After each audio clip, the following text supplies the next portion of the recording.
And just like that, I'd like to welcome you all who are currently present at the channel, or also I presume it would be quite nice addition to also welcome all the future viewers who, whenever they shall be watching this, will live in their present. So good for you, and hope you enjoy the present. That's my current future, if you are the people of the future, and if we happen to share this time during the live stream of this occasion, then we better hope that we are living the bestest of times. And if not, that there's some tools or things we can do to try to improve the world around us.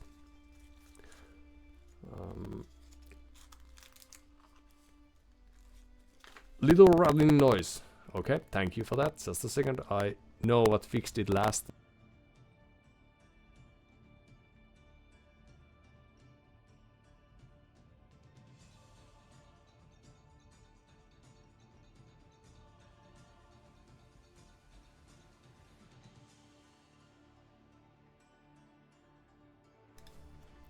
Let us try anew.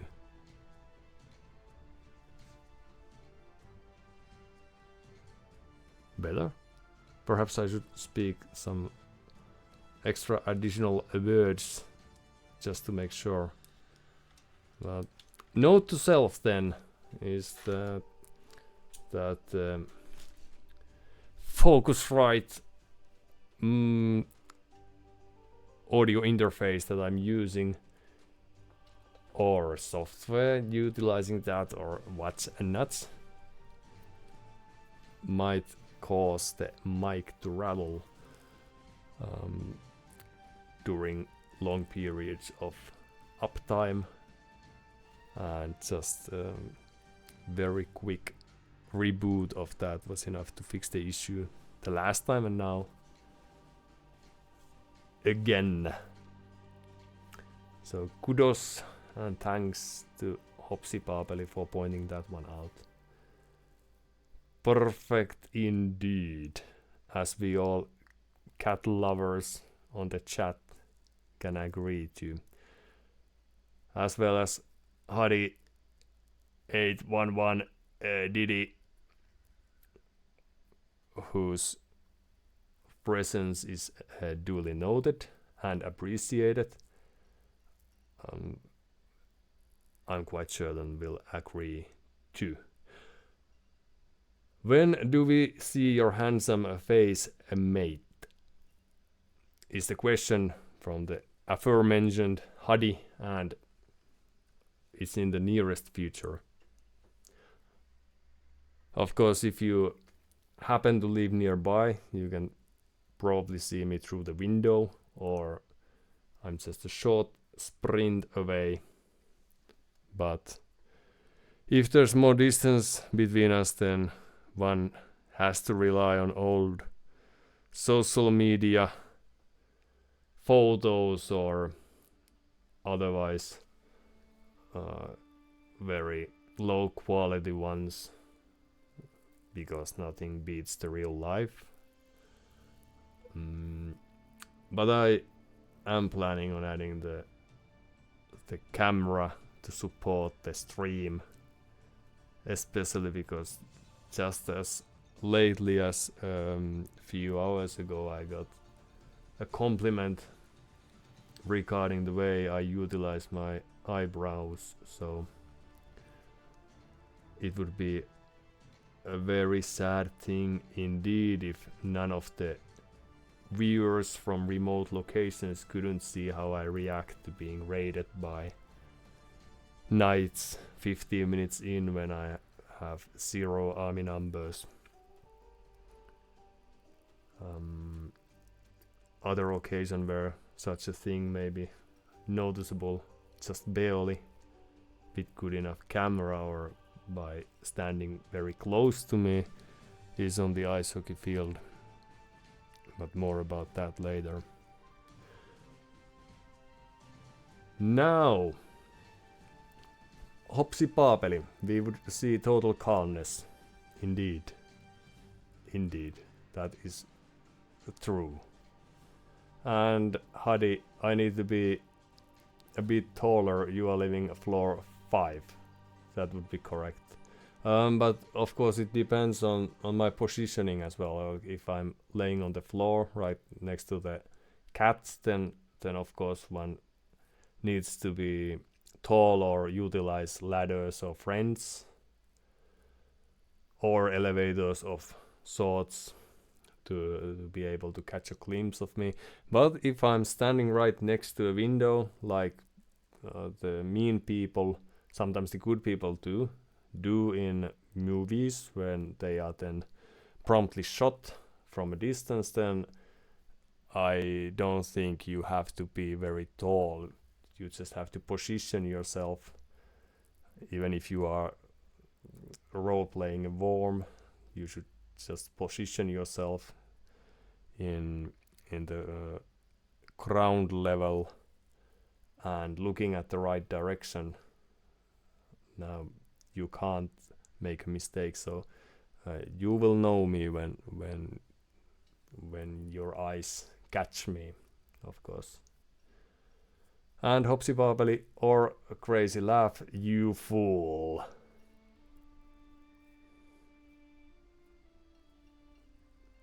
Yes.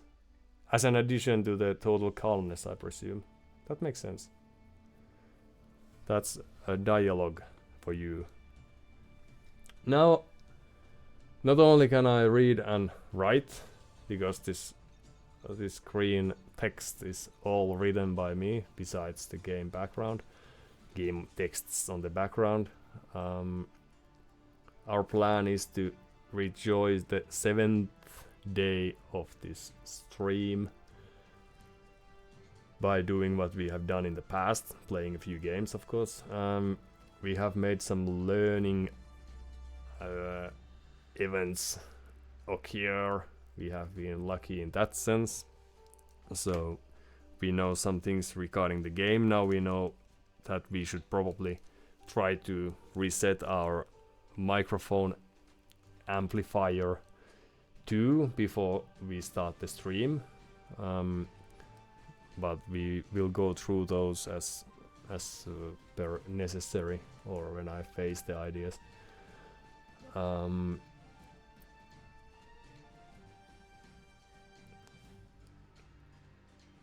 Let's see if there's something I'm missing. Not necessarily, no. And now that I'm not yet at the game, I'll enjoy my decaf coffee, since it's still quite warm.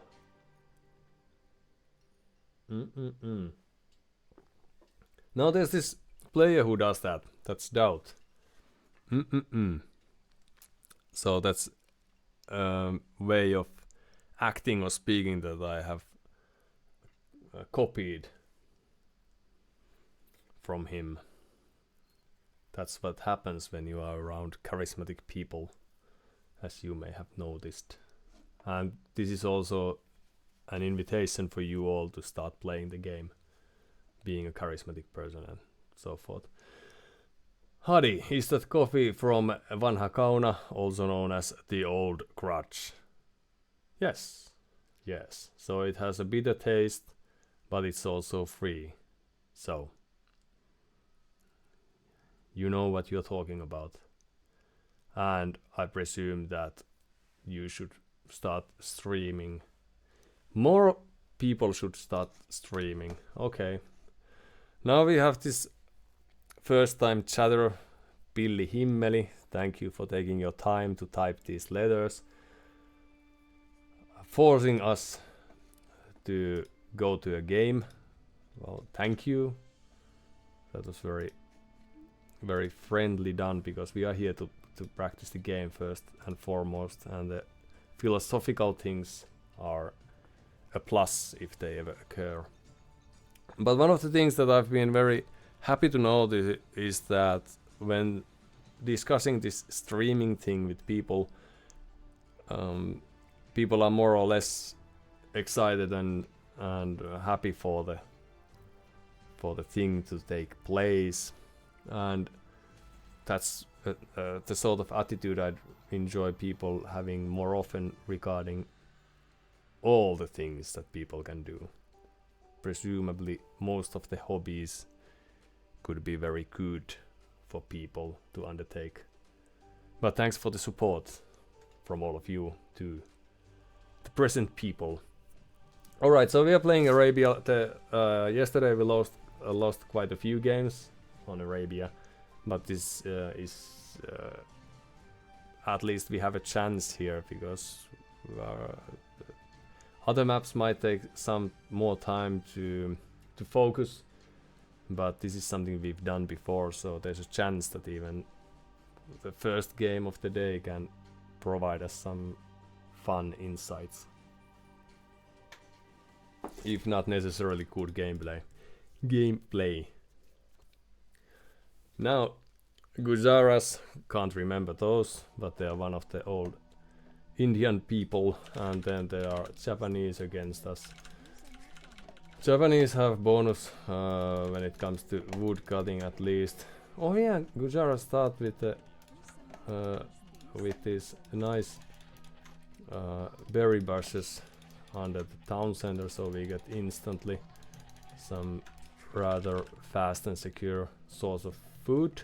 I don't know if the meta play would be to utilize that or not, because I don't think I've ever played this civilization before. I've only seen some people do that. Alright, because we can carry some people stuff to mills. Yes! Yes, I know this people. So what we are going to do is we are going to aim for a quick mill. I don't know if we should even start with a mill, and then we will gather our herdables and put them in the mill, and they shall be producing food for us, a slow trickle of food for the rest of our times, or at least for as long as the building stands and the units inside, these sheep in this case, or goats in this case, stay alive. Now what my opponent might be doing is stealing this, knowing that this is a very easy source of food for me, and I should probably focus on getting more people collecting food instead of rushing the mill in this fashion. But well, Hardy, what is this game about? Can you tell me it within few sentences? Well, I can't tell anything within few sentences, but the idea is that we are playing against other people, and what we are trying to do now that we are playing this 1 versus 1 is to build an empire from the medieval, or the beginning of the early medieval dark age, as it's called here, all the way to the imperial age around 1600s perhaps. And our means of winning the game are trying to build army. So first of all we need some sort of economy to make the or to collect the resources with which we can build an army and try to improve our village, get more people working, which is very unlike with the current political system where we try to get more people working, yes, but with every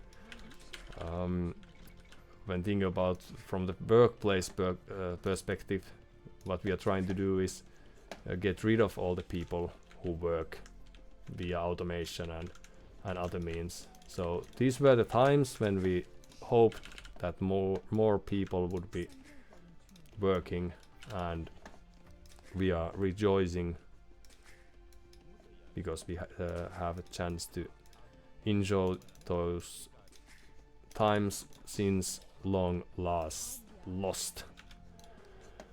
Yeah, okay, but then the tools available vary between the civilizations in question. I'm not totally sure about my approach here, but well, so some people have better. Oh no! Well, it's been a few days since I last lost a villager, so it was quite alright that the elephant got a chance to beat this one overconfident one. So for example, you can see that I have a camel here, and camels are good against horses, for example. So we have this rock, paper, scissors sort of gameplay. The idea behind this game is to utilize the tools available to us and then try to beat our opponent to it, if at any way possible.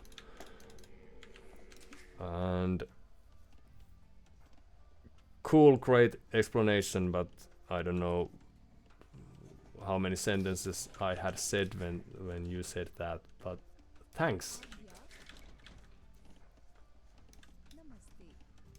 So we are still lacking a bit of food. So the rhythm of the game is usually that in the beginning, for the first minutes, now we are 8 minutes in, the players, 56 sentences. Thanks for keeping count.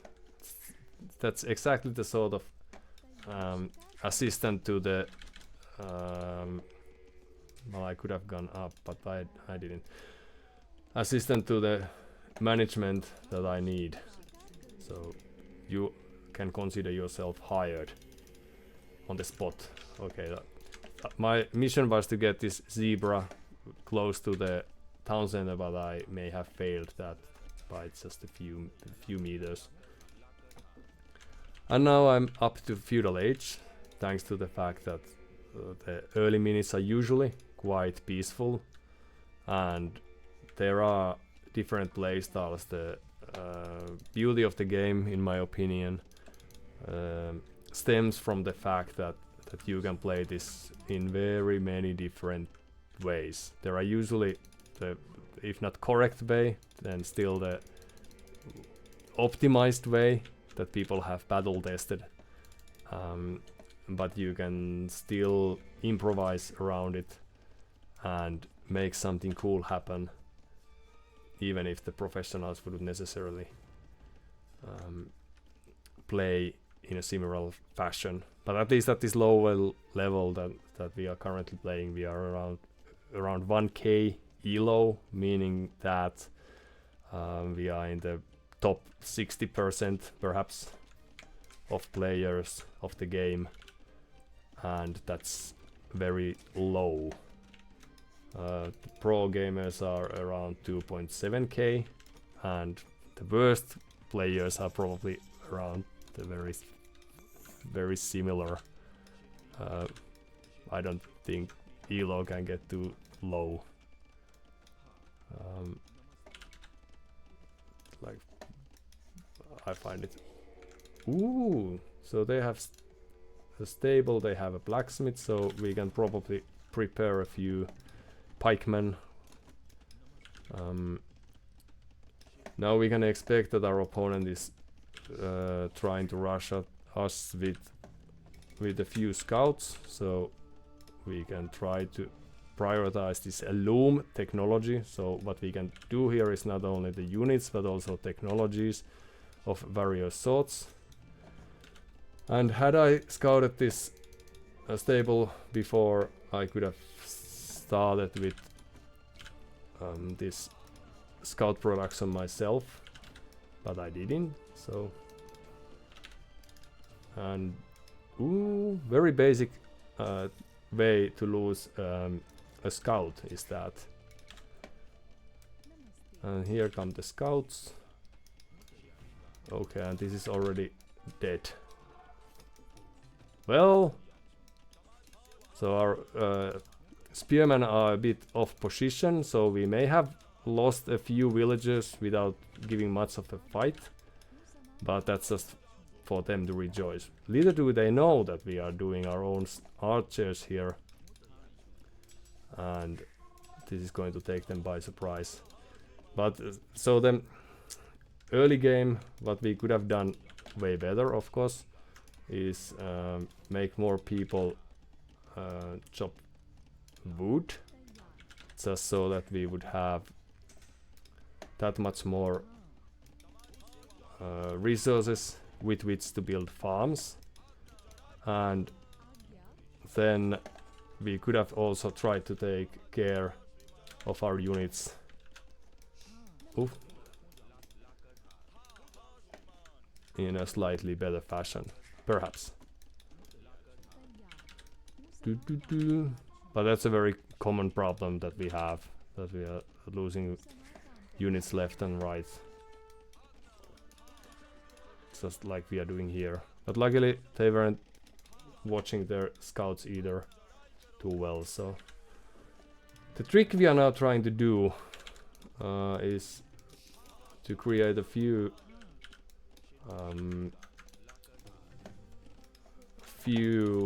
archers that we have and try to keep them.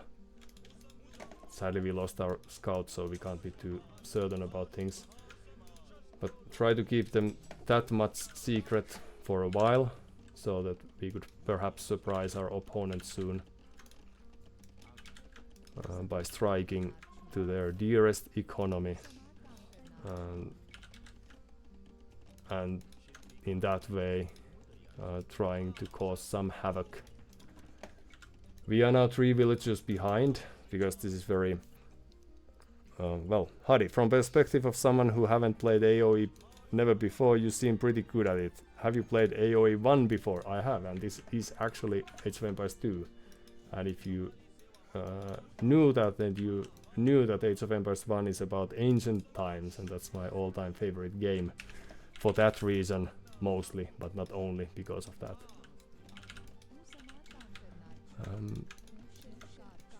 Now these people.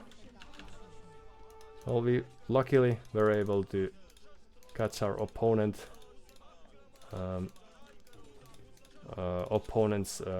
forest line and poor woodcutters, and even if we didn't manage to get a kill, we caused some idle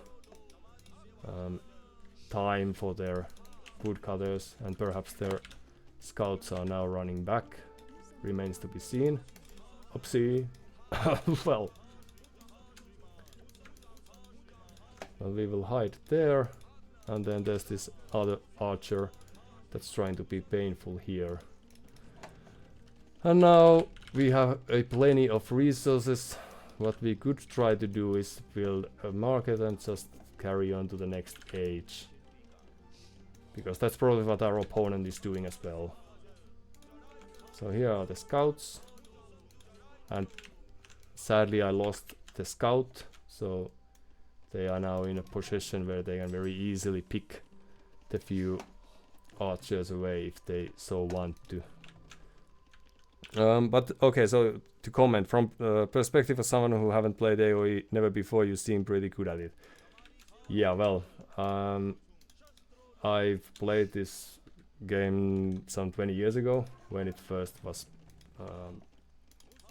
whatever is ilmestyä, but published or released, so it has been a while, but after that I've mostly played that with some friends of mine such as Pilli Himmeli and Hopsi Paapeli, so yeah, I have some ideas regarding how to play the game, but I've never played it competitively like I'm now doing against real people who have their own goals. And now you may have noticed that my opponent reached the castle age, so that means that they get even better units that they can try to utilize, and we can expect some knights from them, for example. So we are getting a few extra spearmen.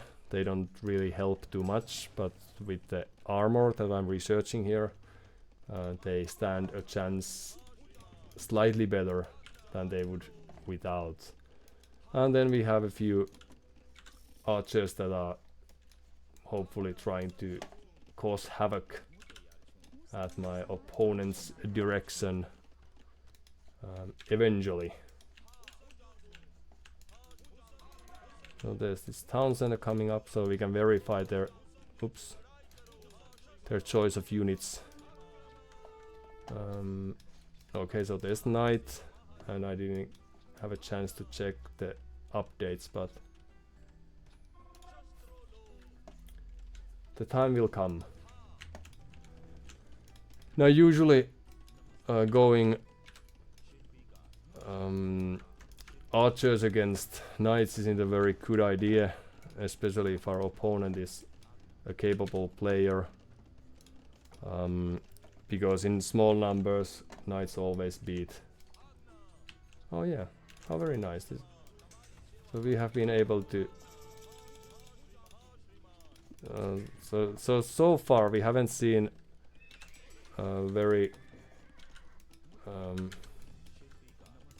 like powerful things from our opponent. So they are probably building town centers, or we witnessed them adding one. So they are starting this economical approach.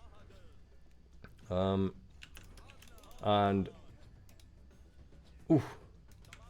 like almost a dead villager.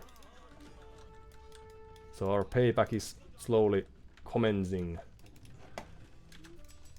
Ooh, but yeah, we can create this very great elephants. Yes. Okay, so what we can expect from our opponent at this stage is that they are adding economy, so multiple town centers, plenty of villagers, and that way getting the economical lead, and with that later on in 5 minutes or so they would be able to overcome the any pressure that we might otherwise be able to apply. But on the other hand, we could probably do this here, just in case. And a few units to help us with securing that, and a few, yes, few oddly chosen units here and there. Now the reason this crossbowman is here is because we can expect them to send a monk at some point to collect a relic, and if that happens we may have a chance to catch them off guard. Let's see how it goes. And kill the monk without losing a thing. But after the start I'm a bit surprised that my opponent hasn't done more. So there are walling attempts, very good. Of course this is very open still, so they haven't probably made too many knights, otherwise they would be using them, is my assumption at this stage. Ooh, okay, but there you have 10 knights with some upgrades that I yet again failed to take a proper look at. Okay, so now we know that the play that they are trying to achieve here is mass knights and then kill us with the knights in the following minutes. But the things we could try to do are harass their economy here and there, and sadly we can't get any better spearmen, so utilizing them was a waste in that sense.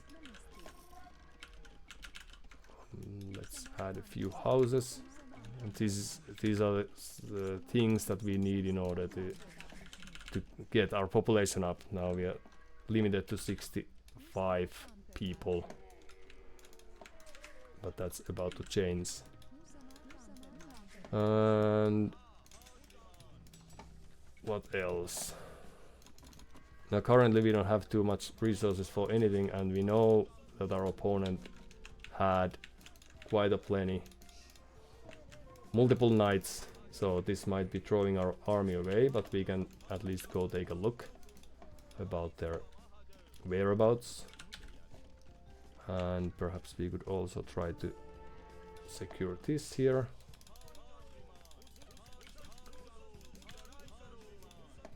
Okay, so it seems that their approach is very boomy, so they are building up economy and forces. Perhaps we can grab the relics then. And then trying to keep up with the and perhaps leading with the resources. We don't actually need. The camels are very bad raiding units. Just so you know. They don't do too much damage and they are a bit slow and they look fun in a wrong fashion. So can't recommend. And now that my units are badly positioned, they try to get rid of my mighty elephants. But luckily we are also able to diminish their numbers. So even if this wasn't a throwaway army for us, we can be happy with the fact that we are still alive. Usually when that happens, I just lose everything and die. That's not totally true, but it's close to that. I wouldn't lie about situations and matters as grave as that. Now, it's also usually true that you don't want to invest into too many town centers. Ooh, so the knights are coming. But I think we can try to make an exception here. And now they are even running away a few spearmen, which is not something that you would necessarily normally want to do. Now we can try to improve our units. We also get these Siramsha riders, which would be good when raiding. They even lost a few knights. This is the happiest day of my life. Okay, so there's this relic, and then we can try to get that one. And there's a castle. Let's see if we are able to prevent that from happening. No, we aren't. But okay, that's the reason they sent the army back. So we don't have to try to prevent that from happening. But castles are usually very hard to get rid of. No, we don't need this. Which is why people tend to build them to begin with. Let's see, perhaps we can try to be annoying with sending few units here and there. My game plan usually revolves around tactics such as that. And then we can add an additional town center, some stone, yes. So there's extra relic there. Very good.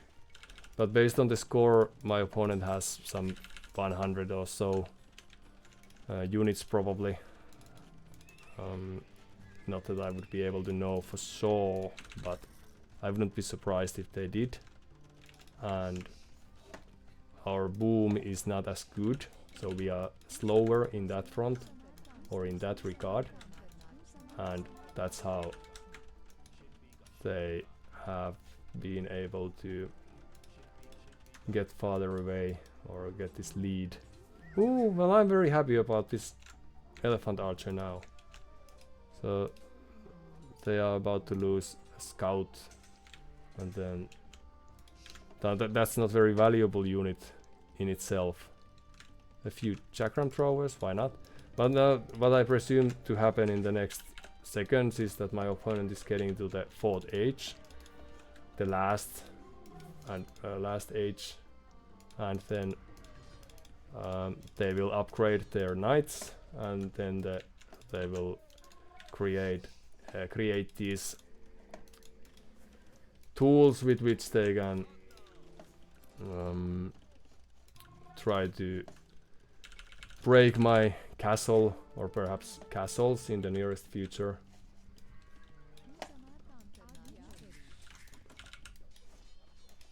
Huh, still alive. But it's hard to tell for sure. More advanced players than me would almost always look at the score and know when it drops to sign that as a sign that my opponent has clicked to the next age, but I'm not that capable of a player, so I can't make that call because I don't have time for that. Time is one of the resources that is very valuable in this game. Is there anything that we would like to secure? Well, that wouldn't hurt. Yes. And here comes the Cavalier. And perhaps we could try to get our units help. But luckily, since we have quite a few things already set into place, they shouldn't have too many places where to raid us. So our raid may not be much better since we forgot to utilize our units, but losing these handful of units here is what I usually do, and it's usually a bad idea. Okay, so they are making skirmishers. They are very good against any type of archers, but generally weak against anything else. So now I'll have to verify whether chakram throwers would be the play, or what would be a better one. But at least it wouldn't hurt if we try to utilize them, and then we can leave the archers be. Oopsie. So now, like, the camels should be good enough, even though there is a huge number of these units here. So the camels aren't like shining against that, but it's still not something that easily dies, for example,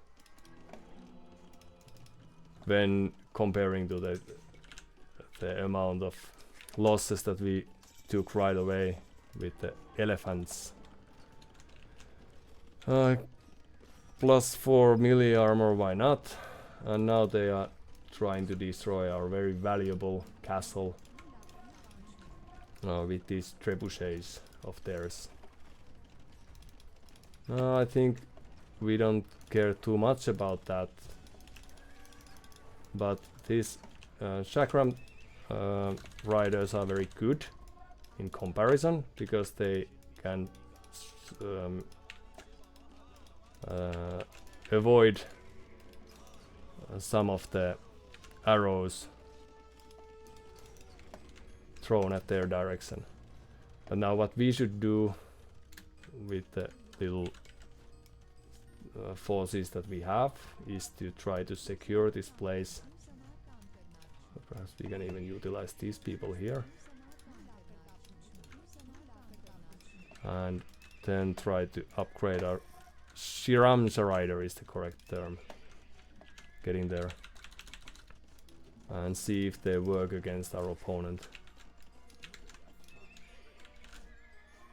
And perhaps we can try to move here, just to avoid some raiding that might otherwise take place. I never knew what happened to this castle, so if I had given a close watch, I might have noticed that it was destroyed in a fair fight. Or we can just try to use that.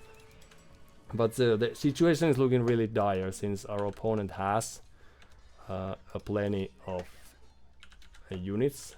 We are lacking farms, for example, so we should probably have like 40 or so people farming. Instead we have these woodcutters, which are really nice, but we don't really need wood for anything. So that's how we have sort of thrown the game, in a sense that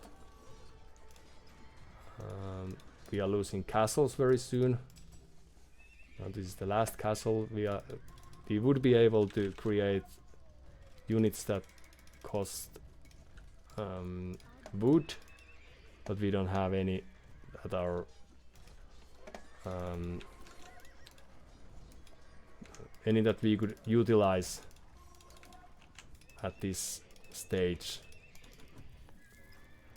But you can tell that they avoid those arrows really nicely, these people. But having only 4 stables is probably not enough. We could probably create a few more. So what we could try to do here, despite the push that we are facing and the fact that we can't stand this for long, is to try to create the final push of sorts. And perhaps not throw our archers away like that, because our opponent is taking it slowly, which is a very nice way to play the game. Like giving us a chance to enjoy the game as well, so that's very nice.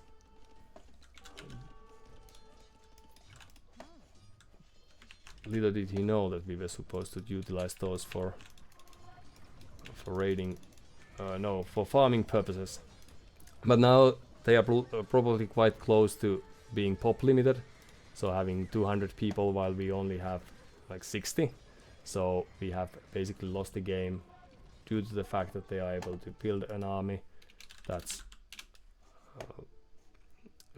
tightly packed and well controlled, and we didn't have much to say. Some might argue that we didn't have much to say. The archer play was really nice, because surprising people with arrows is a nice way to deliver gifts, for example. But then we should have created a solid answer to this cavalier. So they didn't get any better units than cavalier, and what we could have tried to do also is try to circumvent the army that they had there, because we didn't really care about the castles. The positions were good, of course, but we could have used the 20 or 20 Siramsa riders to just cause havoc in our opponent's economy. We didn't do that. That would call for some army control. But now, I think that adding double the farms so that we would have plenty of food, and then stables to create camels and Siramsa riders would have been a really nice way to try to counter this threat. We only had a handful of camels during the entire game, so that wasn't too good. And as you can tell, we have plenty of resources, so lacking the resource, like the production buildings where we could spend those resources, was also a mistake here. So I could have just built, or asked my citizens to build a dozen or so stables with all the wood that we had, and then create an endless swarm of riders from that, and we should have been in a very good position. Now we didn't play to the strength of our civilization, so that made it probably, if Sinnerman knew what they were doing, then this was probably very dull game in a sense. That's just doing what he knows how to do, with not too many surprises. And now we are, we already were under 1k, and now we are even more under 1k. So here this kill death ratio is something that we have been tried to improve. Ooh, and we have Empathy Sombe following us, which would not necessarily ordinary call for a song, but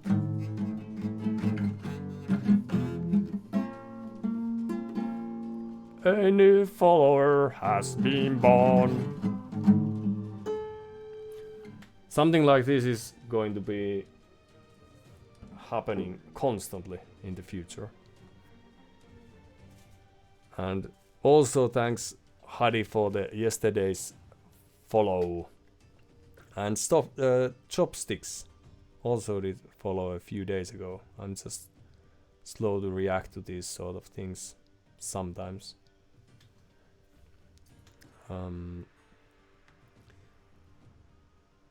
So one might argue that there is a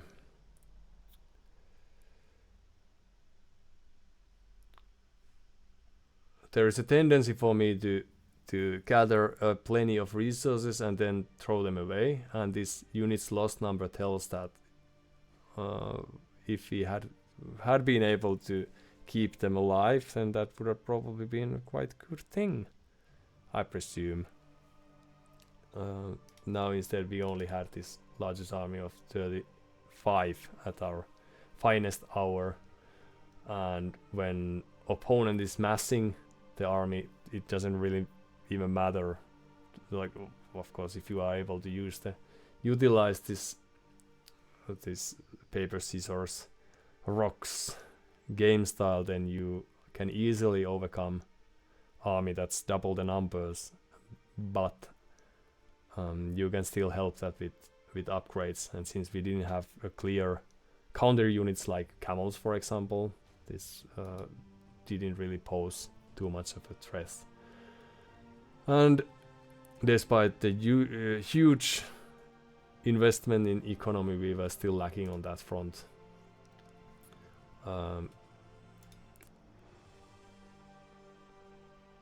As you can tell, villager high, so the boom of Sinnerman was way better, meaning that they invested in the early economy and were able to utilize that to the fullest.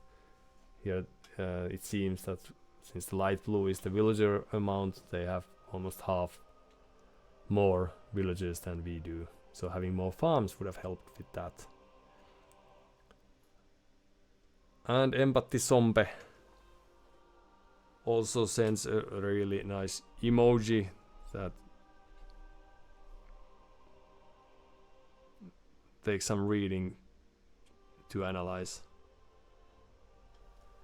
But I look a bit similar to that, and since Hadi was earlier asking for a view to my beautiful face, then that's exactly what Empathy Zombie is here to provide, with a delay of half an hour or so.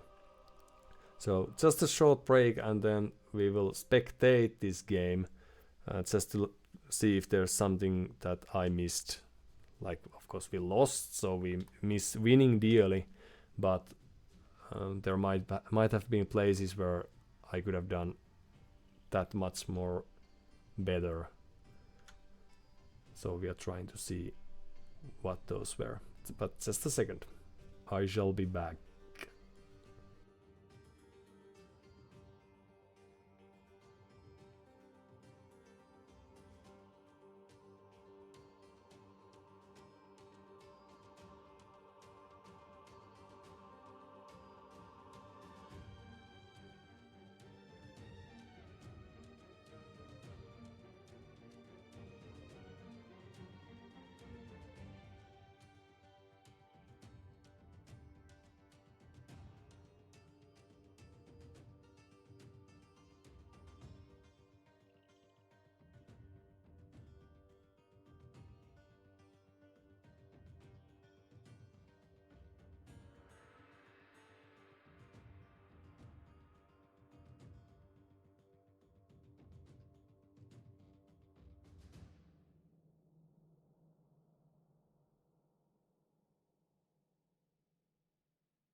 And we are back.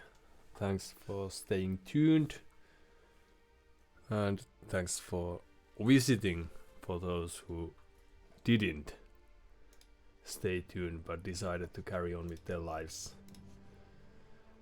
That's also a very valid course of action.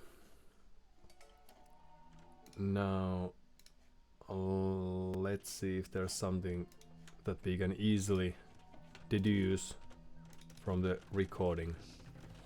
So for those who don't know the game, the beauty of this series, starting from the second game, so this one here 25 years ago or so, was that every action was recorded and then the game allowed to play back all these actions, so people were able to witness the way the game had went. Our opponent is skillful enough to push some deer. They didn't lose a single villager to a boar or to an elephant as we did. You can tell from the stats here. And they are already like starting the early scout rush, few scouts, and this seems like a very well executed. If I had this camel alive, I could have made the attack that much less deadly. Now we lost this since I didn't play. I didn't.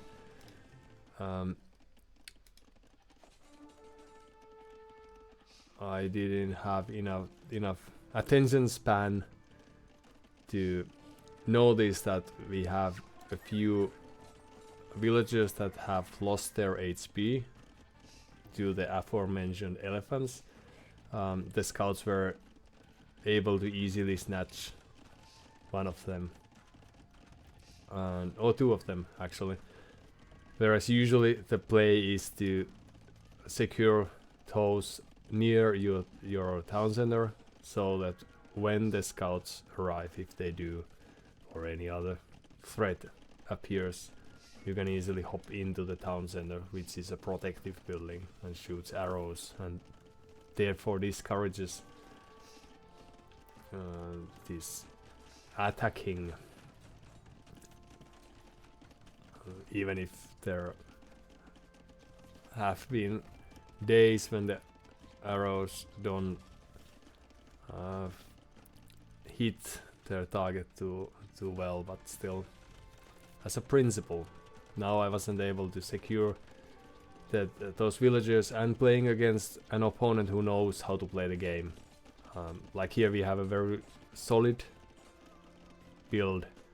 They even sent the scouts back instead of creating new ones to kill the threat that I pose to them. It's something that I'm, as a mental note, I'm trying to remember to do. That no matter how small aggression, if I have a standing army, then utilizing that might be a clever play. But now, especially against a skillful opponent, losing 3 villagers, so 1/10 of the villagers, like we could be equal here, although I have had a whole minute of extra idle TC time, so time that my town center hasn't been doing anything. That's very important statistics in the early game phases, and that's why the capture age that plays these recording files shows us that in real time.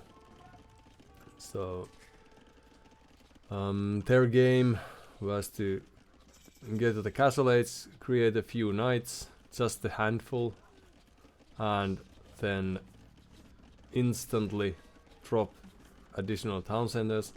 I'm curious why they didn't protect this area. Perhaps it was because I had a little army, but I would have probably positioned this town center here just to secure the golden. But that might have been a stupid play. Now they got this nice corner and visibility, so that no one is going to sneak behind without them noticing. So perhaps that's a solid enough reason for that. But now you can tell that they know what they're doing, instantly queuing multiple villagers like 5 and 6. We are very good, of course. We also have 2 here and there, but we are also trying to build up the military forces, even though we don't know what to do. We have a few elephant archers, we have a few camels. Camels would have been a like solid guess at this stage, because we had witnessed the scouts, we had seen a knight, and here throwing away these skirmishers confirmed that there was very little reason to send those there alone. But it felt like a good idea at that time. Now there's 4th town center coming down for my opponent. We have 3, but you can tell they have already 70 villagers and 3 are coming or in production. We have 49, and it took a while for us to add even 1 to the queue. And this is what very often happens, that we only have 1 or 0 villagers when we should always have at least 3, now that we have 3,000 in place. And now also, while I enjoy the fact that we get this protective all this protection from these town centers, it was valuable at later stage. It's still wasteful in a sense. This town center could have been here, for example, and we could still be playing 3,000ers. Our eco kills are still only just 3 to 2. So we have finally managed to kill a few villagers, but that does very little when opponent already has the means to create a plenty of more, and then now they already have 32 farmers. We never reached that many farmers, so their eco is very well built to support this kind of play that they are trying. Now if only I had utilized the little army that I had, I could have been more annoying here, but of course killing a few villagers is very nice, so in itself, so why not? But this castle could have been postponed by a minute, and that would have been very frustrating, of course. But I was collecting relics. That's also a very important thing to do. I don't know what this... Oh yeah, these are the early scouts from the beginning that are now obsolete. That explains those. But now, while we were expecting or presuming that our opponent is booming, we didn't know, perhaps next time I do, that if they have this solid 500 plus points lead, I haven't clicked up, and I can presume that they have, since I've seen very little army numbers from them, that they are going to have a solid economy, even if I don't do any scouting. Now we are suddenly reaching in points, perhaps to do a few kills, giving us this fake sense of chance. Relics and scouting, because we were looking for those relics, probably helps as well. Eco kills 7 to 2, but they still have 20 villagers more than us, and we aren't producing any. We have 1000 resources, so what we could have done with our 6 town centers would have been just click. Alright, but we are only getting to the Imperial Age. Yes, but nevertheless, I rest my case. We could have still tried to produce, instead of just utilizing these as a defensive measurement.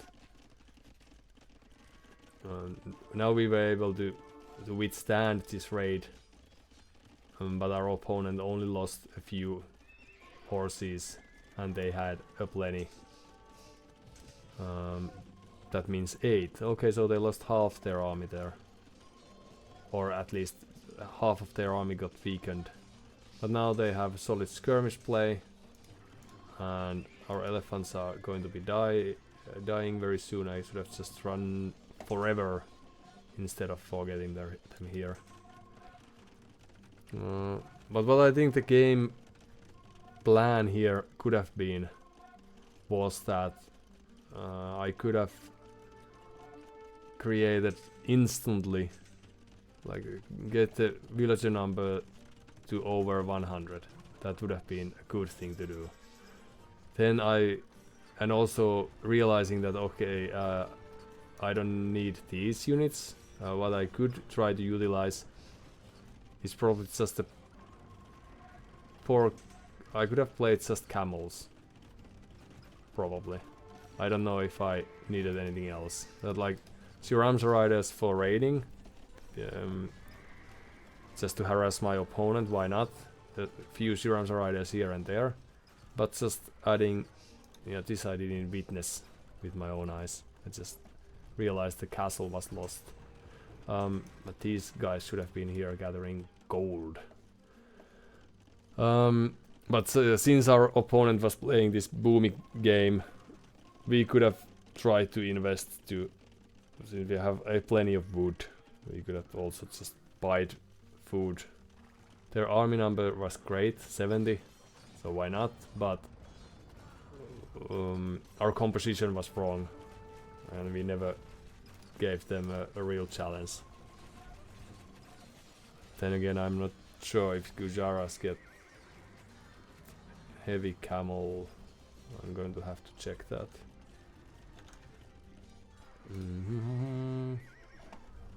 How is their camel line like? Yeah, heavy camel rider. That would have been a play. They are also cheaper in food than, yeah. Well, wasn't this an underwhelming performance in that sense? Like there's this my opponent only has, like now they of course have 40 cavalier, 1 spearman, and basically obsolete skirmishers. So if I had created like 40 camels, that could have would have cost me 2,000 food, 3,000 gold. I could have just run them down, like in an open battle like this. So just knowing your civilization would make sense. Why not? And utilizing its strengths, because now I made it very easy for my opponent to wear me down. Okay, well that was very useful review to me. Thanks for sticking by. And are there any other statistics that might be of interest? Kill death ratio, this is something that we aimed to improve but weren't able to. So this translates to quite a few resources wasted when we lose 4 units and only manage to kill 1. That's usually a very bad sign, unless we are not using cold units, just like skirmishers and scouts and then spearmen, for example. Then why not? If our opponent is using cold units, then we can wear them down that way. Or if we have run out of gold, then that might be the play. But when we are using gold to fight and only achieve a result like this, that tells me that our game sense is off, in a sense that we don't know how to counter our opponent. And now heavy camel would have been the play. At least it would have been a better play than the one I offered against my opponent, because I was thinking that skirmishers Well, we can fight under the castles with these Siramsa riders, but that's not. We still don't want to fight the cavalier with our Siramsa riders. Like, why would we? Well, lesson learned.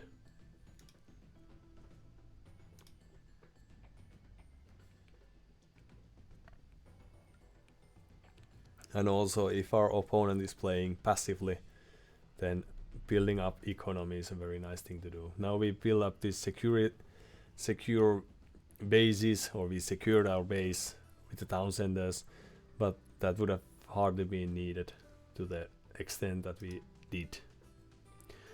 And now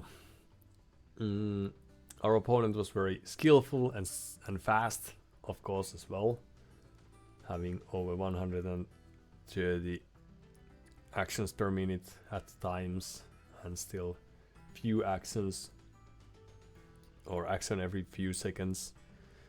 So perhaps they would have been hard to overcome in a micro battle if it ever came down to fighting one or a few units against others. But yeah, I think we had the means to play the way our opponent played. So very passively build up the economy, gather more map presence. This castle here, for example, achieved just that. And perhaps we could have added a second one here too, but we had a second one here. That wasn't bad. Now then booming, so adding the 50 more villagers, and then just spending as much as possible to create heavy camels and throwing them around the map would have been one way to play the game and offer a slightly different challenge to our opponent, who then would have been forced to try to think around how to break that composition of single heavy camels type of army. Okay, GG.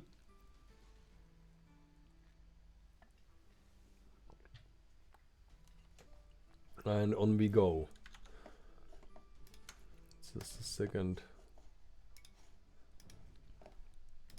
Well, it's nice to see that there are people who are very capable of playing the game. Like, shouldn't surprise us, of course, but and hopefully we can be one of those people eventually. But there were positive things as well. The ability to overcome the early losses and to apply some pressure to our opponent, even if we didn't really manage to kill too much, because some idle time and forced reaction. But in retrospect, I created a few spearmen too many.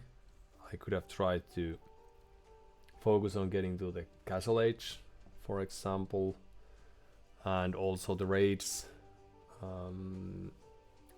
would have been that much more lethal if I had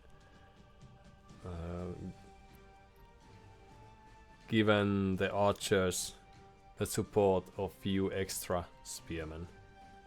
Like, I didn't need too many of those at my base. I could have easily, now that I had created a handful of them, I could have also utilized almost a handful of them, especially after the first scouting harassing or scouting advancement that they showed our way. Alright, but marketplace it is, and now we are trying this really clever Binibong Barons and perhaps Poop Lords trick of trying to push deer with the carts. If we ever get as far. Okay, so you shall be the first scout, and we are Ethiopians, so we have slight bonuses to our... Oh, forgot about you. For our archers, and that way it's quite probable that our opponent is expecting those from us, but remains to be seen. Our last game was different in a good fashion, in a sense, because I didn't I only milled the sheep, so there was no microing against the issue who eats what sheep when. So I may have lost a villager to a boar, but I lost no sheep. Then again, our build was off because we didn't utilize the food available to us, but were forced to slowly react to the need to have... Oh, that's good enough. Oh, and we are... Oh, yeah, well, no mistakes, only happy accidents.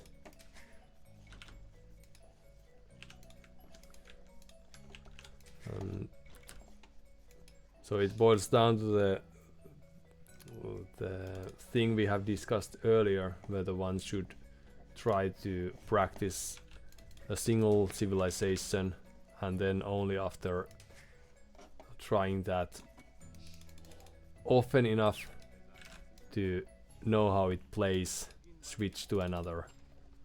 And oh no. So we have lost a few sheeps and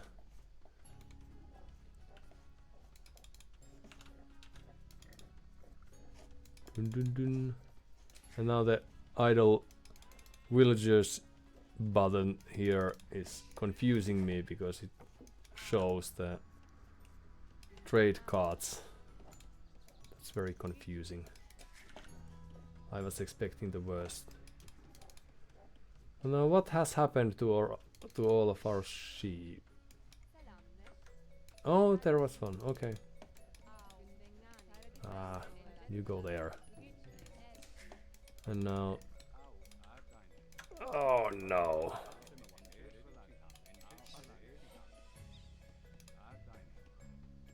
This is a very weird moment. Okay, you run. Now your mission is to help her stay alive. Oh no.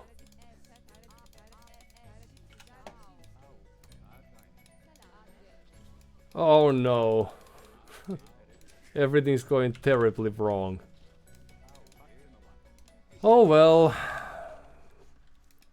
That's how we learn how to play the game. So it might not make sense to have the villager behind the boar chase that, because it might accidentally make the boar run back to their direction, thus causing some very much not needed damage. But perhaps our opponent is that much relieved witnessing that our boar has been killed 15 meters from the town center, so we pose no immediate threat to their existence necessarily. Let's see how they analyze that. That would be my initial assumption. Okay, but the reason that they are scouting me is probably has to do with early aggression, but then again they can afford to have this extra... Alright, I forgot to run.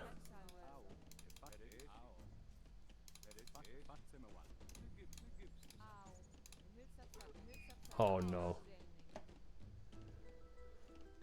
No. Okay, change of plans. You run here. And you can follow that. And you can kill that. Like now. Yes. And after all that's done, we get to change the age, perhaps. Hopefully. Hopefully. Please. Thank you. Now who are we? Ethiopians. Archers fire faster. We get in from the outpost. Okay, we can try to play with that. And do we still have idols? No. Okay, so our build was a bit all over the place. There were a few things we could have tried to do differently. But it's never too late. So now what we can try to do is create a house, and eventually, once that's done with, we can also create a barracks and try to plan for the next steps. So archers are to be expected, but our opponent, being Burmese, requires additional studies. But their base is located there, okay. But luckily they were only a few seconds ahead of us, so not too much to be afraid about necessarily. And now they're studying our backline. It's alright, we can still move there, causing some idle time here and there. They are going with scouts, double stable, okay, so they are expecting an archery play from us, so we don't give them that if we can avoid that. Instead we can try to create spears and then further increase our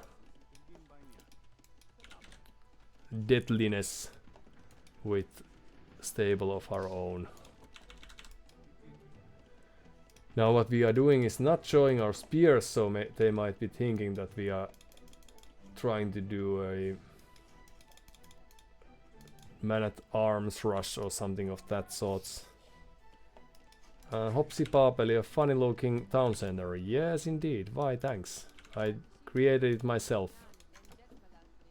And we were also missing this axe. Okay, so wheelbarrow it is. And now we will be adding, as soon as we get wood to do that, we will be adding scouts. Oh yeah. No upgrades as of yet. So I think we'll create some 4 or so spearmen. And then we can add the stable back here. Because why not? And more villagers. So probably they're going to run here to harass the wood lines, and it would probably be a too stupid idea to send a few extra villagers there to help fight off the aggressor. And also, if we have means for that, now they saw our stable. Hello. We could also add a blacksmith, so we can upgrade our spears.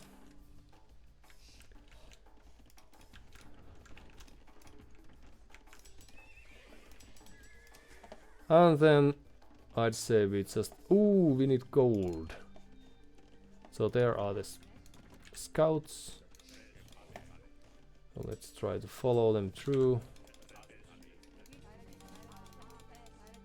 And run away if possible. And back we go.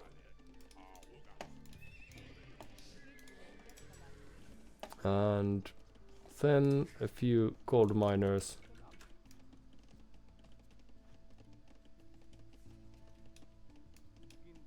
Let's have it like this.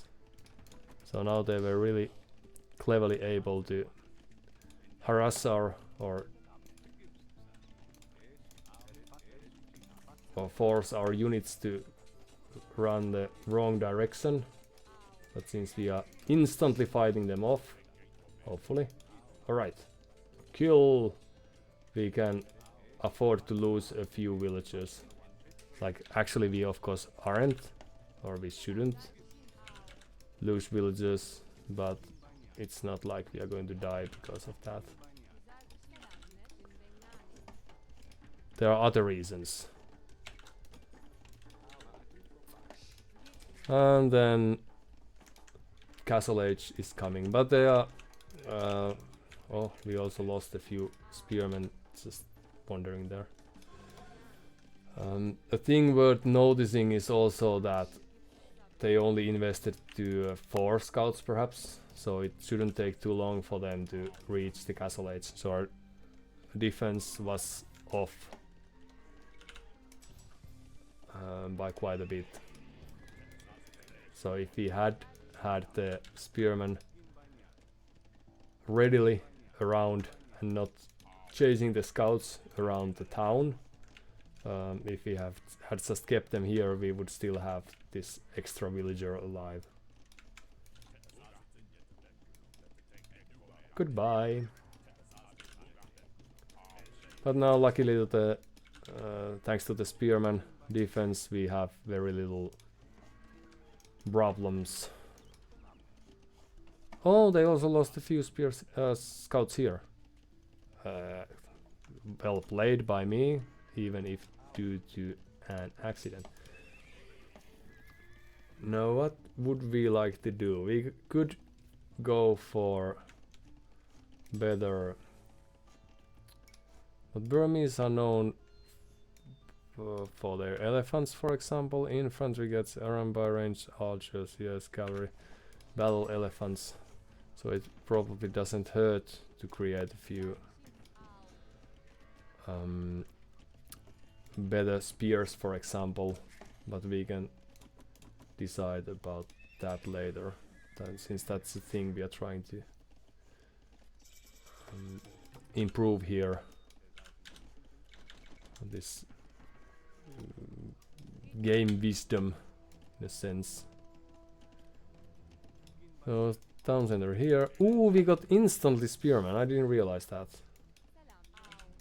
I could have if I had read the effects carefully, but I didn't, so eventually that's going to happen, but that day was not today. So we have a plenty of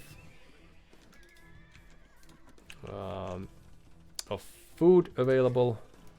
We are only lacking wood at the moment, and all our woodcutters are doing who knows what. And we are also in a dire need of a market to balance our eco, but eventually all this will happen.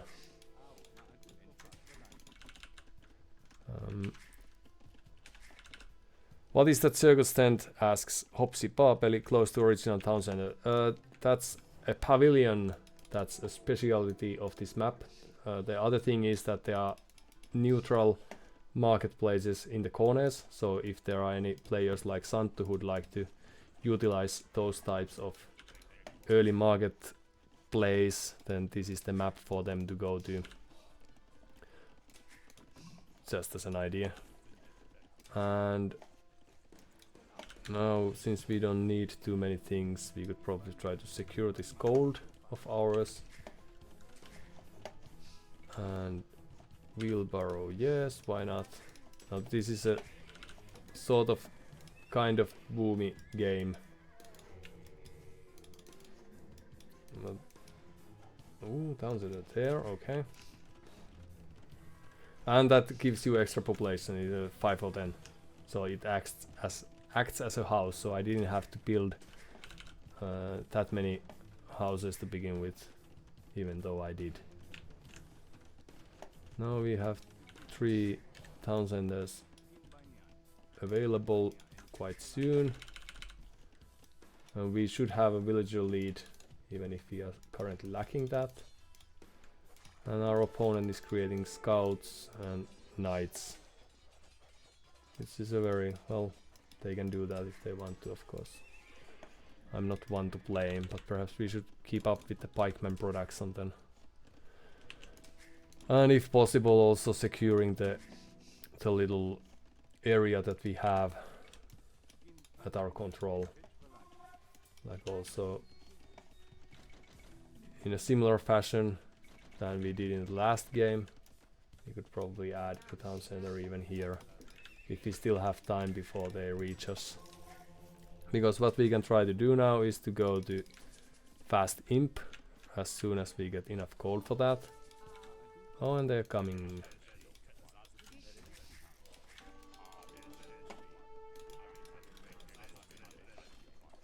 I don't know if fighting under one TC, once TC is a clever thing to do.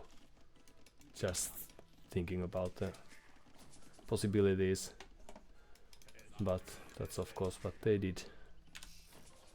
Now I don't have fletching, so I don't even have enough wood to create quite a few things that we would like to have, but eventually everything will come into fruition.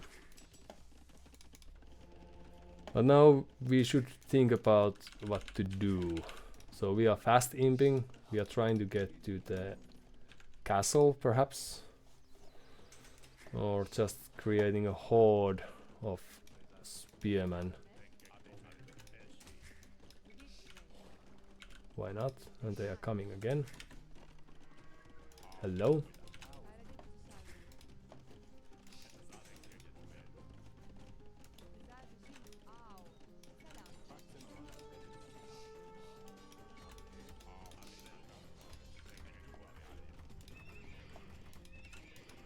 Oops. Run, villager. Run to the rescue. And you too. Oh yeah, we shouldn't probably order our units that direction if we can avoid that from happening. And our spearmen could also have been running around here, but well, some miscontrolling here and there, but they are still dwindling in numbers, I'd say, more than we are. And now our imperial age is not too effective right away, because we have very little buildings to utilize. But perhaps this is still but I'd claim that this is a very nice way to... Oh, we are still idling a bit here as well. Few farms would be nice. And people working there, yes, why not? So if you're ever going to lose because of any single reason, it's probably going to be the fact that we are underdeveloping our city.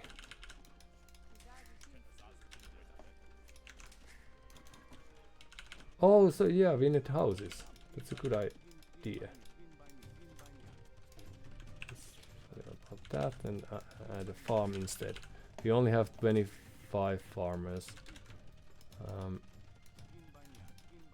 And the things we are aiming to do are multiple, even if we haven't decided upon a single one yet. But of course we have dreams. And perhaps our monk could be helping a bit.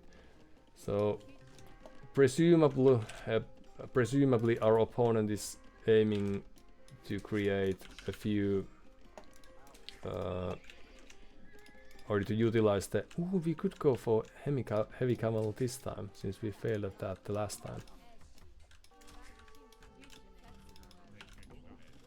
Okay, so they have... Do we still have enough resources for that? Yes.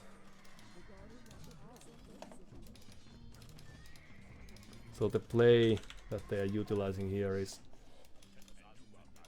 create loads of battle elephants, and what we could try to do here is convert a few of them.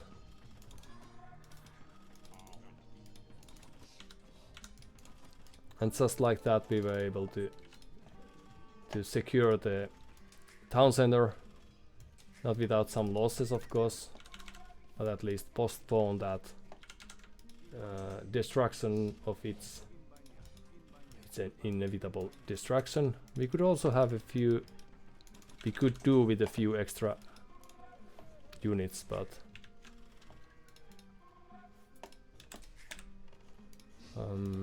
I'd say this was a really nice early defense so far. And back we go.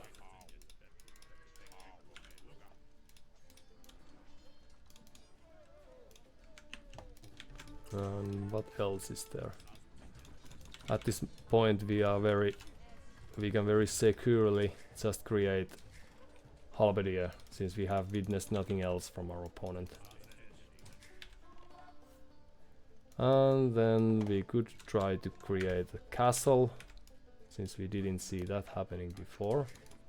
So we can presume our opponent doesn't have one. And murder holes just in case. Some idle villages here and there, good for them. We only have 87, so we should probably be investing to a few more. And also few houses would be in order before we carry on with that.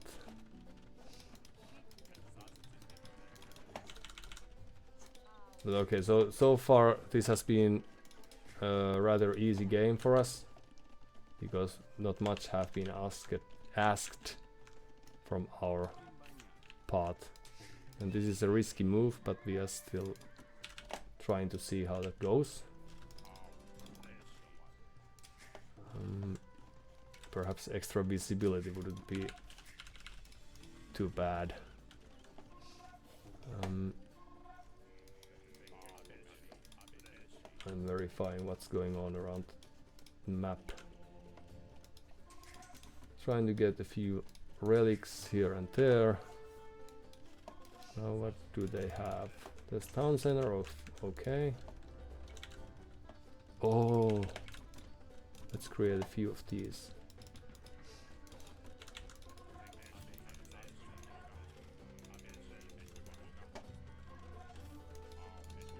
So these units aren't too strong, these shuttle warriors, but they should be able to overcome any like lightly armored opponents, such as villagers, for example.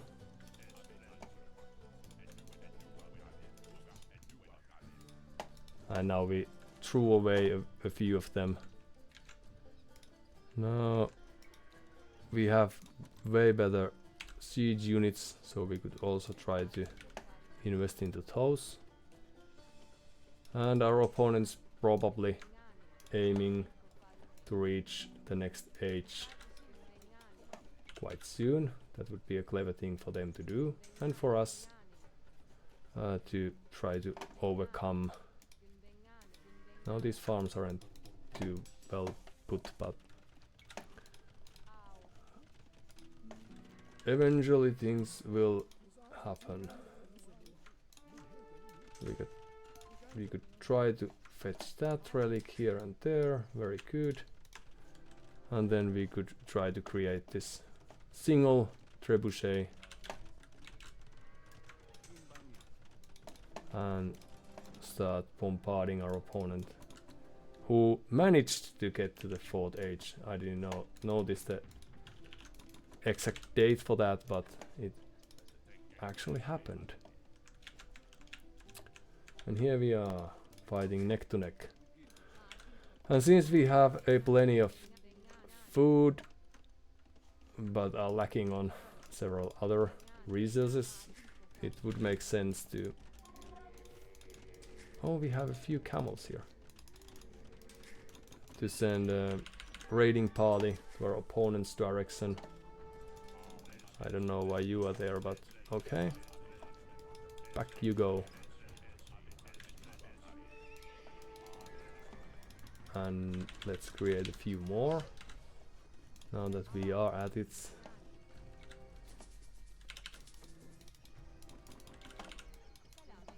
So woodcutters, present yourself. Now, as we were about to say earlier, our opponent has this advantage of... Can we try to save that? Not necessarily. Well, next time we will take a better care of our units. Ah! Just when I said that. We lost a few of our units.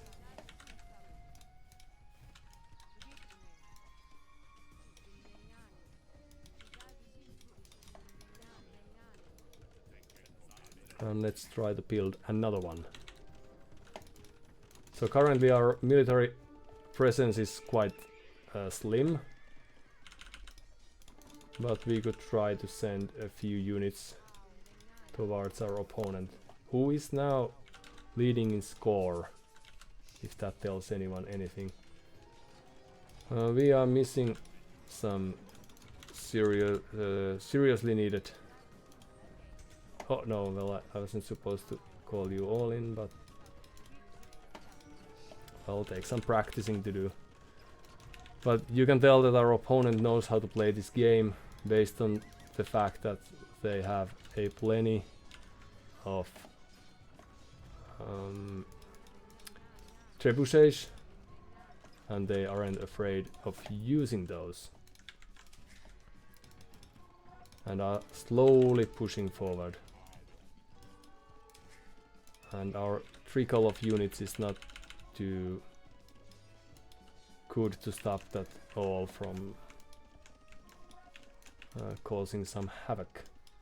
But let's see, we still haven't lost too much economy, and but we could do, or could make use for a few extra woodcutters, so let's start with that.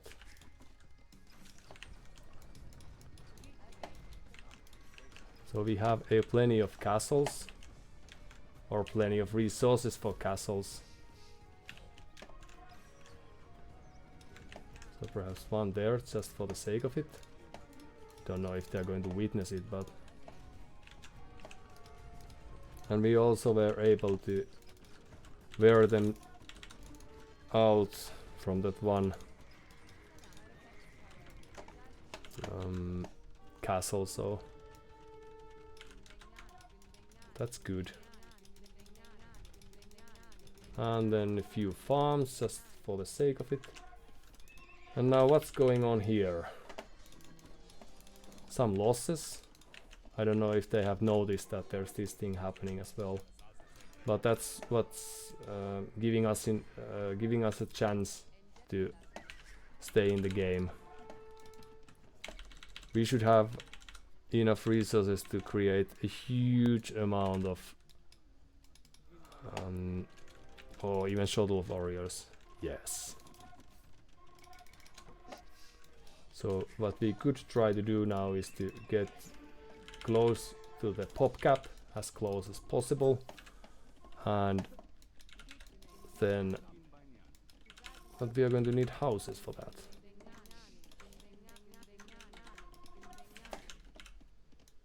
And let's see what's going on here.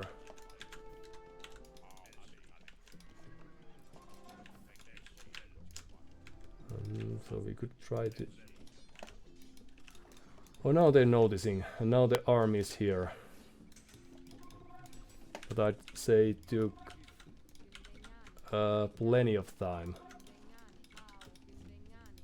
And I'm not sure how many units they have lost during that in the meanwhile.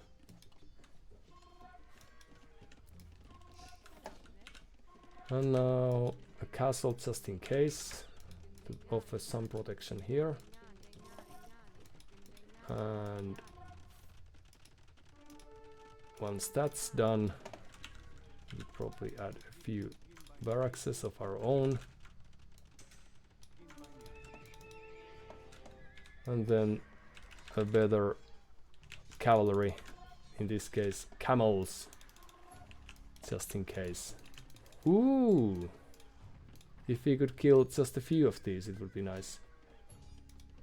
Just killing even one of these would be nice, but luckily we have more units coming.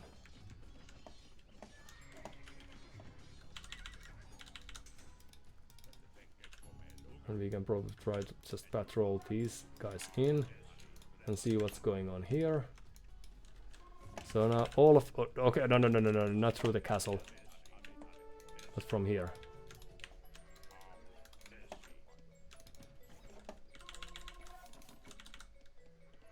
And then we shall keep a few units guarding here.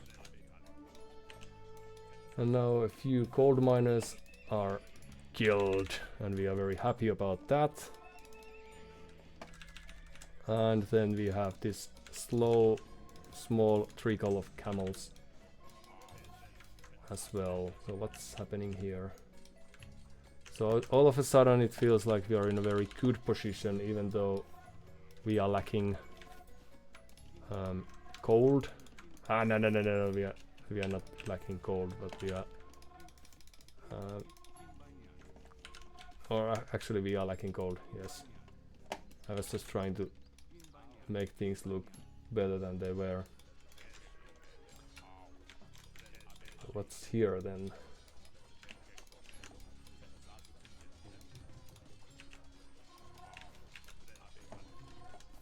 So now it's exciting to see what our opponent has to throw at our way, because I presume that they can't have too much economy, yes. So the push was not easily stopped, but it was weak in comparison. So when comparing this game to the last one we had, we were able to produce the extra 30-40 villagers that we lacked in the last game when we were given a chance to boom, but we didn't. And now that we did, we are suddenly floating several thousand of resources. And also a tactical thing, only sending 5 or 10 or so hussar trickling towards the base of my... oh, I forgot to say this. Opponent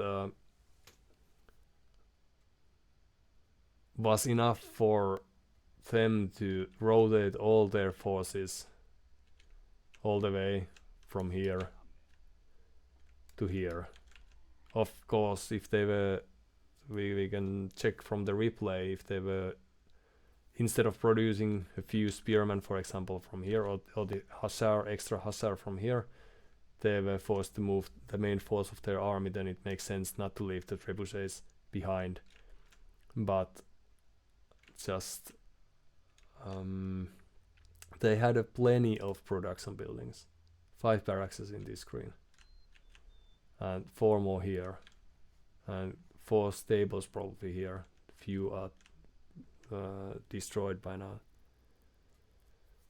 Hopsivaveli, you had quite widespread village, looking good.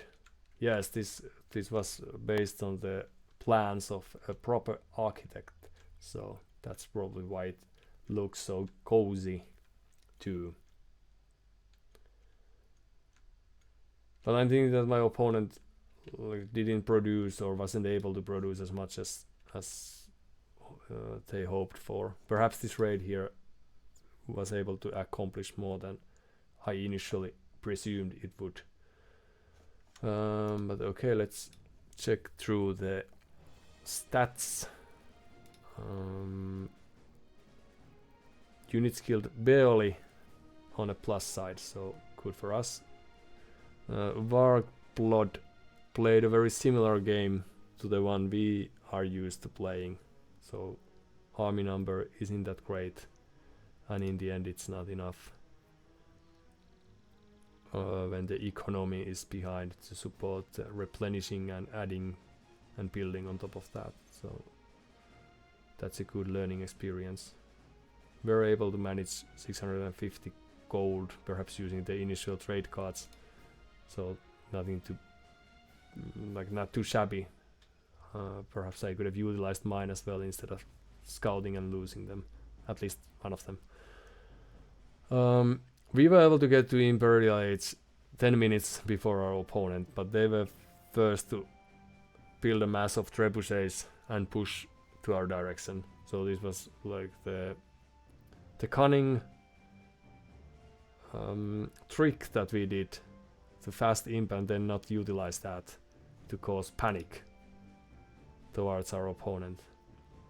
But they were not lacking too much on villagers, so it's probably only after the raids that we were able to overcome the boom that they had going. Huh. Alright, and if we switch to Capture Age's point of view, just to verify that the rhythm of the game. Let's see if we can get that going. Ah, easy as that. What did they have to offer? Like, I'd like to think that the scouts opening was a bit weird.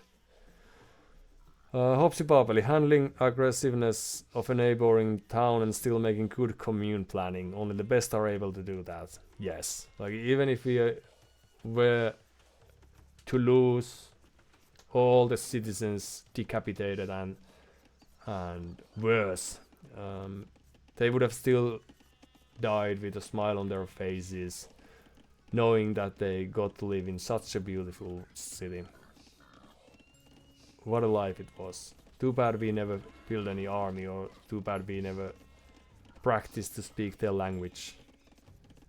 But it was such an idyllic place. Hope our conquerors are going to keep it that way. But now, of course, I didn't remember Ethiopians' strength. That was the free upgrade of Spearman line, so we got to Pikeman as soon as we reached Castle Age. But I don't know if our opponent knew about that either, or if they had it. Like, perhaps I'm able to deduce some sort of plan based on this game, but it felt odd that they started scouts. Like, on the other hand, it makes sense to expect that I would go archer, since I have strengths, faster firing archers, so it would make sense to utilize that, so why not? But if I get Spearman line upgrades for free, then encouraging me to create Spearman in the first place is not something I'm not too sure about. Perhaps I'm thinking this in a wrong fashion, but it's still I don't know if they had any choices though, if they were expecting to have a somewhat even opponent and choosing archers, or just men-at-arms opening, or early militia opening. But I don't know, why would you invest to any army if you are not pushed to do that? And then again, they were able to kill a villager or two, so why not? But if you are able to build early walls, as here, then adding 2 stables like this, to me it feels like they are aiming to to get this defensive base with which to a fast castle, but perhaps the scouts are there to provide some map presence and force me to stay at home, because the walls there are no wood lines secured. Even this wall here is like, if it were created in this fashion, this forest would be safe from archers, but all these walls are really like, it seems to me very counterintuitive, and it would be nice to know what my opponent is thinking or was thinking, because having double stables, so they could get fast scouts, or scouts fast out, and prevent my early aggression, or basically minimizing the damage that they could. Still, this feels a bit counterintuitive, but it goes to show that I don't really know this game too well. But I'd presume that if they had secured this base by not building more walls but advancing these or pushing these walls a bit forward, they would have had a secure forest for ages. Wouldn't have needed to worry about my archers, and then the scouts could have been used to harass my eco as they did. But if they invested 2 stables and then create 4 scouts against the player who has seen the scouts and is expected to get these upgrades for Spearman line for free, then it feels a bit off. Then again, I'm not free of mistakes, but it just confuses me. So perhaps if someone is knowing better, they could enlighten me about this approach. But now I feel, based on the early minutes, adding third stable as so they've seen that I've invested to spearmen. They've seen that, well, perhaps it was due to this boar lure, this long distance boar that I had here, that forced their hand that, okay, this player doesn't know a thing, so we just add scouts and go with that. But I'm not, I don't see this, but they were just lost mid-sentence or something, and thought that the second building to get the castle age would have to be a stable, and then realized that, oh yeah, I may have built a few before. Yes, in the past, yes, those were the times. Because then the market was more or less rushed here. So perhaps that was just that. Or they were planning to add multiple elephants as soon as they would reach the castle age. And then the order was just off that they actually wanted to build. But they didn't need a second building because they had blacksmith and stable already. Okay, so it wasn't rushed because of that, but because of trading or something. But they are not. Oh, they are trading there. So if I had patrolled my camels, I could have noticed that. Heh. That would have been a loss of investment right away. That's why you should order your units to always stay alert and ready to kill anyone who looks at you angrily or in fear in their faces. But now they have 13 head army. We only have a few camels here, and they are showing their cards, which was nice in a sense. +1 attack, +1 defense. But that's what they get. Oh yeah, there's armor, so that makes sense. And there's more on the way. But still, they have harassed me with scouts, and now if I had lost this game, I wouldn't be this confused, probably. Just comments at my opponent of a clever play. But in this case, I'm happy that I did invest to these town centers, even if I underutilized them. As you can tell from the idle TC time, 6 minutes already. Only having 14 farmers. My opponent only has 15 as well, but that's going to change very soon because they are dropping the TCs, they are dropping the farms. As if they have a plan. And now there are multiple 14 headed army. But luckily I got the pikeman upgrade for free. It was just a question about army control that was lacking, as you can tell. They are patrolling really neatly, but they are behind the house. As if they wouldn't care about warfare, and even then they were able to split the two groups. And were somewhat easily killed. There would have been different sort of losses otherwise. But now fast imp, and we are behind in villagers, even though we were castle aging a couple of minutes before them. So idle TC times a bit different. Instead of imping themselves, they should know by the score that they are in a somewhat firm lead. So perhaps that's why they decided to create this additional army and push even further. Even though they had seen that this is not 1 TC fast imp, so it isn't actually a fast imp in a very ordinary meaning of the word or the term, which is usually something you do, or at least that's how I've learned it. To utilize your single townsend to the fullest and try to get to the Imperial Age as soon as possible. This isn't what we did with it. This half a hybrid solution. But luckily we did have invested.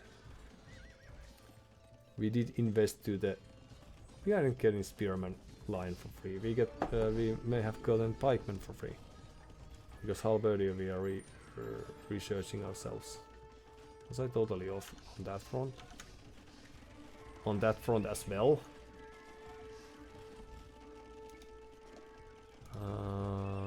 Pom pom pom. You live, you learn, and the game runs past our eyes. Okay, just a second. I'll verify this thing, so perhaps I'll learn one day. Yes, Pikeman upgrade free. Okay, so it wasn't Spearman line, but just Pikeman. Alright, on we go.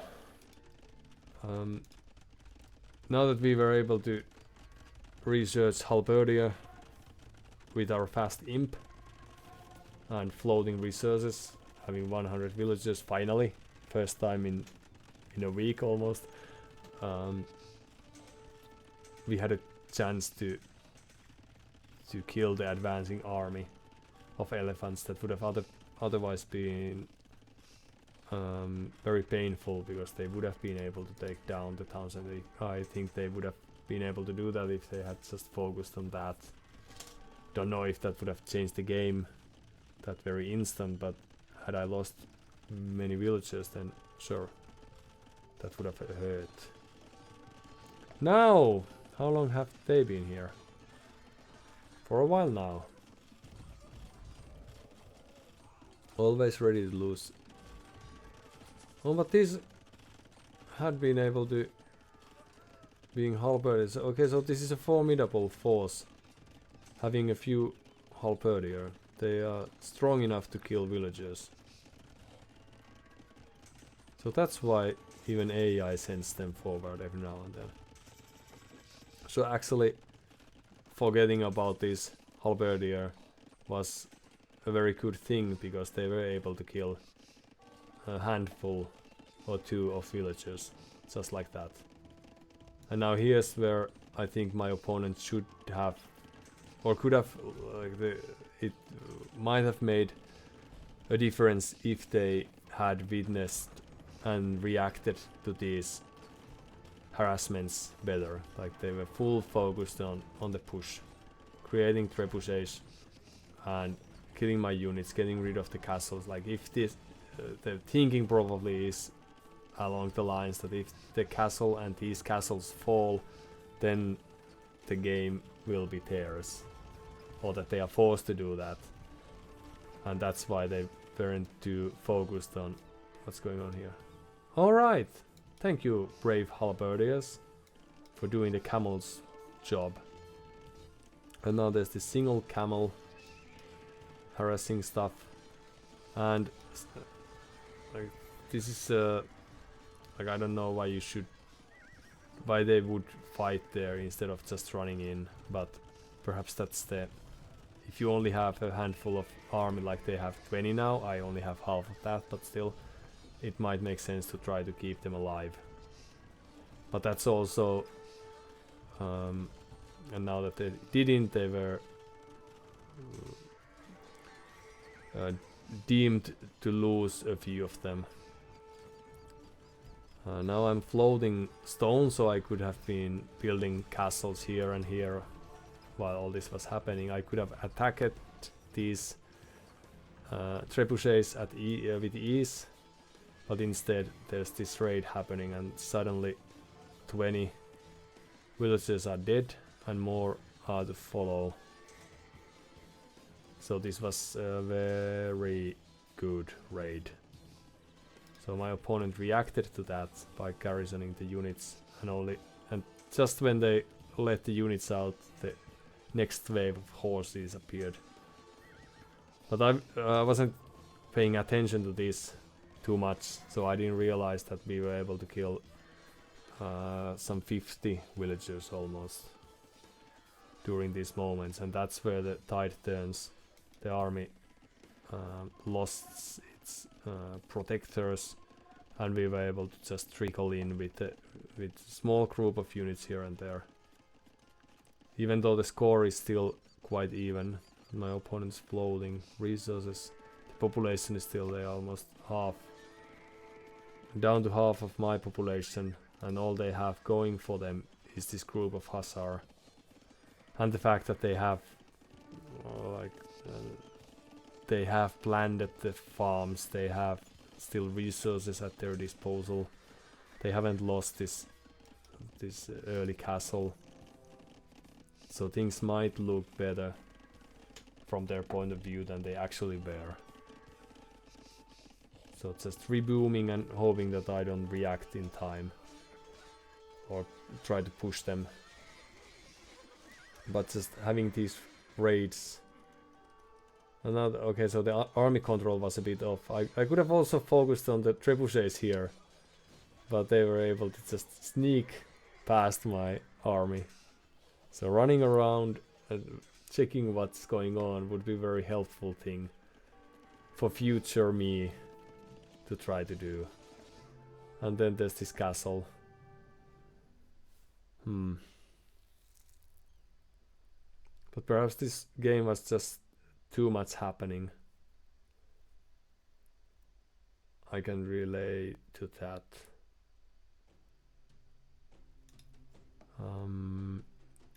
And thankfully my opponent also played open, at least more or less open, having these gaps here and there and not stonewalling everything. That was helpful for me. Had they had a defensive castle and walls in place, the handful of cavalry that I sent their way would have not caused any trouble. Instead, now they were able to kill some 50 or so. Yeah, totally 95 villagers and a few trade cards were lost, and it was mostly thanks to this raid on this side that was unprotected at time. If the castle was there, instead of building two castles to force or to support the aggression, if they had tried to save their economy, that might have made the game a slightly different one, or to play out differently at least. Because I didn't have too much going for me when the push appeared, 6 trebuchets and whatnots, but they wouldn't have been able to have that many trebuchets if they didn't have 2 castles. So there's this and that. Kill rate ratio for me for once, but still a very reasonable one, not the ones we can see our opponents achieving constantly. And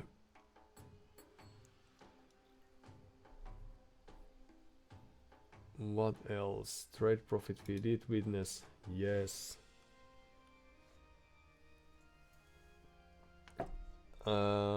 Lacking in villagers, even though we had a few minutes of extra time at Castle Age to set our town centers and start building those villagers, probably tells something about our build orders and booming capabilities.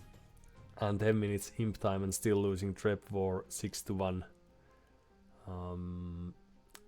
Now our reason to get to Imperial Age was to surprise our opponent, not knowing what to do with the resources at hand, trying to play the long game. Very good reasons, and worked out in the end because we got the chance to get the finest of spearman line, but that wasn't too. There wasn't too much thinking behind that decision.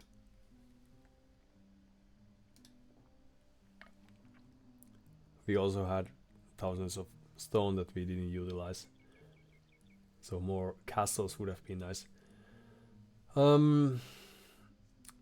So actions per minute, now that we had a chance to have 1/3 more than our opponent, that probably showed at times when we were able to raid their city without getting the fast reaction in form of town bell or anything.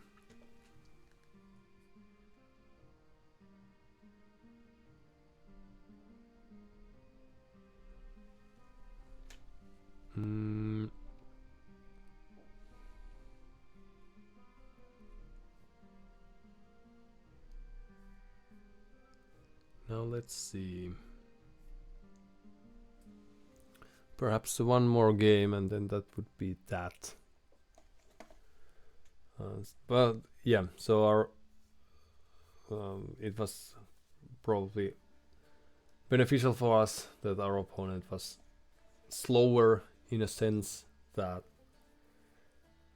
this doing multiple things all over the map was able to achieve as much as it did.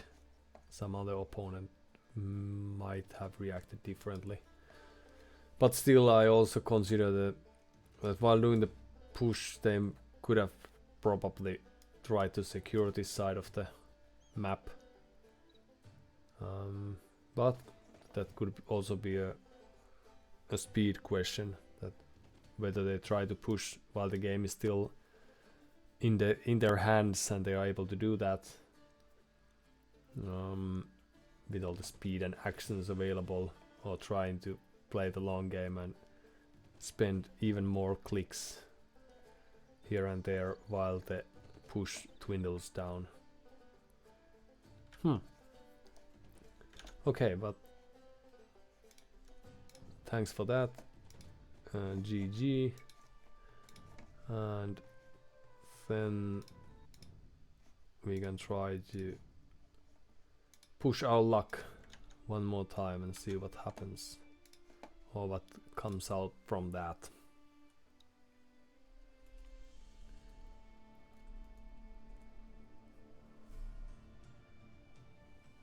But after the first game where we faced trouble and were slow and late to build our economy, even though our opponent was doing just that, this was a better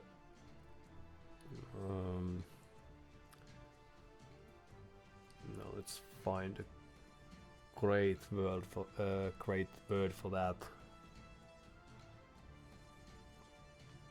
a better performance. Being able to halt the aggression, even if it was a passive one, passive push. And luckily we were able to easily stop it with just halberdiers and a few backup castles. If our opponent had added skirmishers, for example, to support the cavalry, then we would have been in greater trouble and would have needed to have our cavalry home. Now we only had 2 barracks and 3 stables through most of the game, or 2 barracks for the first half an hour probably. But okay, Arabia it is, and this is of course where we shine. Italians against Vikings. 2 very water map friendly civilizations we have here. And what else? So yeah, this is what we wanted to do. Da na na, da da da da da. Just check a few rounds here and there. So Vikings get these wheelbarrows for free, so that gives the instant economical bonus that they can easily utilize without having to focus on that too much. Whereas Italians get these age upgrades cheaper, if I don't misrecall that bonus of theirs. Oopsie. And therefore they are... Well, let's just try it like this. Run! Yay, more sea. Okay, and there's always one who... Okay, yeah, but that was the new guy, probably, who decided to kill the sheep. No, it wasn't, because we were going for the forest. Well, unit control takes some practicing. Or takes some practice. Our first lumber camp is towards our enemy, because we are feeling powerful. Having won a game. That's what might happen.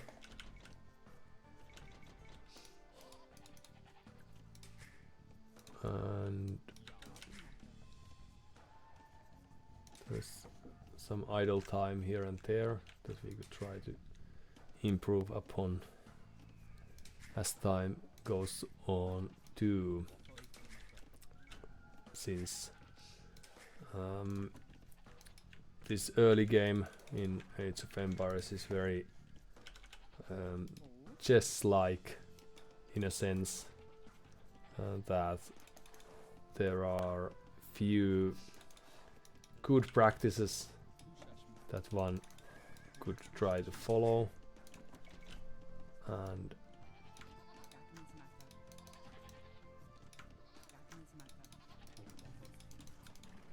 one of them is trying to keep your town center running, and you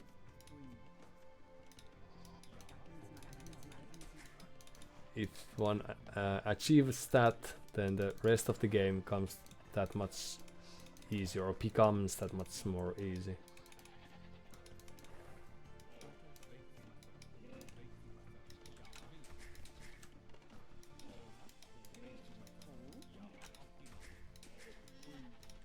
Okay, so some non-needed damage was taken, but and the lure wasn't perfect, but we didn't lose a villager, and we only lost 15 seconds of town center time. And the mill was missing, well, like small details. Now we could try to get to the next age that much more faster, with only 20 villagers, for example. Let's see if that is doable.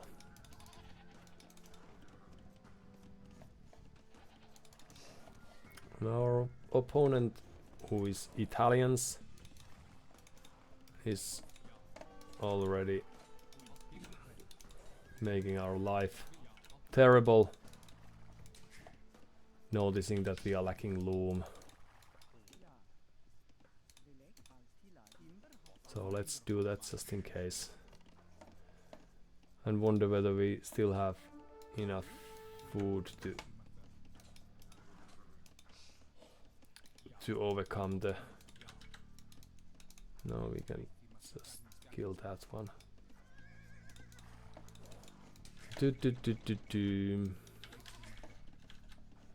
Okay, 19 villagers, so meaning 20 pop up. Now that we still have our scout alive, we lost a little HP, which is suboptimum, but no worries. So we can presume that our opponent is going for cavalry and early aggression. With that, maybe wrong, but I wouldn't be surprised if that was the course of action. And now we could try to find what they are doing, even if we were to lose our scout in the process.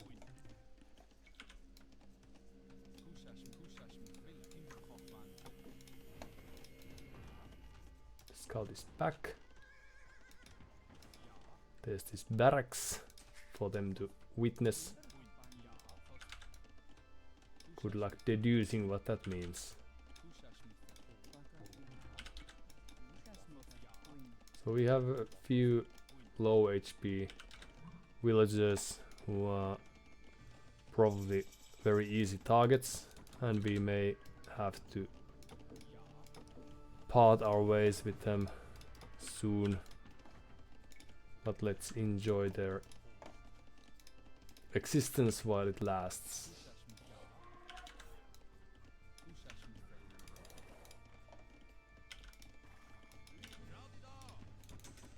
Just 2 spearmen would be nice. Ooh, men at arms opening. So this is something that doesn't happen every day. And there's lag. That's new as well. Run! Few extra just in case. Now we only have... Oh well, we can abandon this for the time being. No. We would like to have spearmen. No, not spearmen, of course, but we would very much enjoy having archers. But let's see if there's a way to make that a reality. So we can try to walk here. Hope they won't be witnessed right away.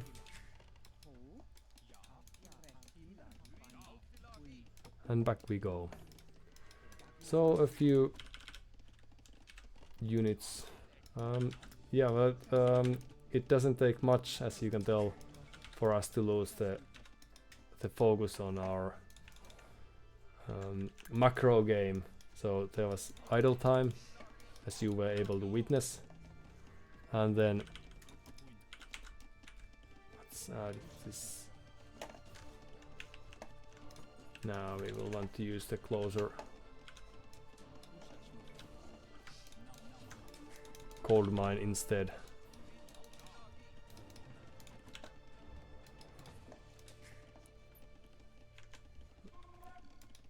But what we can hope is happening is that our opponent is wasting their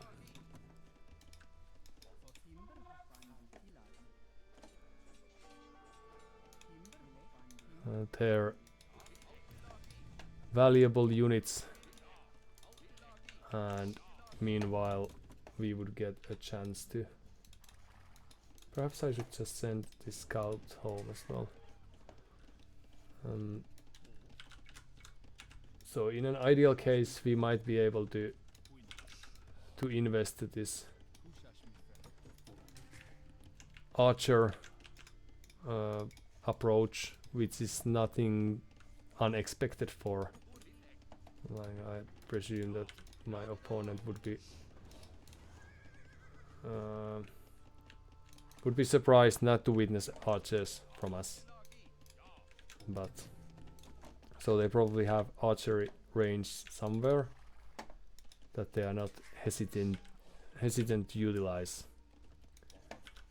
And now we could try to add a market while we are at it, and a house. And we may have, like, we didn't need this spearman for nothing, right? But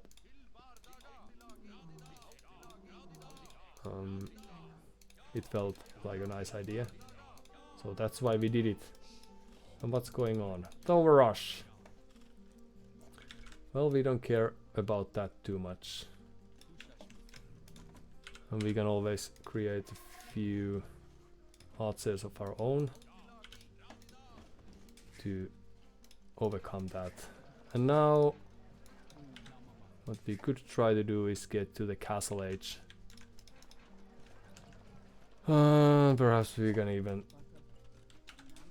fast forward that a bit. Now, we have seen archers play before. No, we have seen tower rush before, and this is nothing to scare us, really. We should be able to get rid of these men-at-arms now. And once we are done with that, okay, well, that's done enough.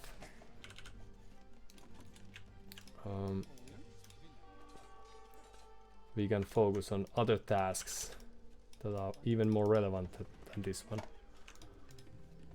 And now, once we get some extra wood, we can create a stable, add a few knights, kill our opponent for good. Yes, perfect plan. So here they are quickly trying to wall themselves. Not a bad approach. We can show our archers. I don't know why we wouldn't be able to do that. And there's the aggression.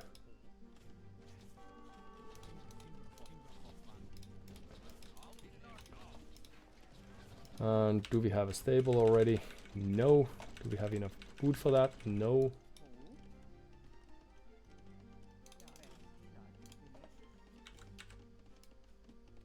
And we can switch to this side. Add a few skirmishers just for the sake of it. Very good.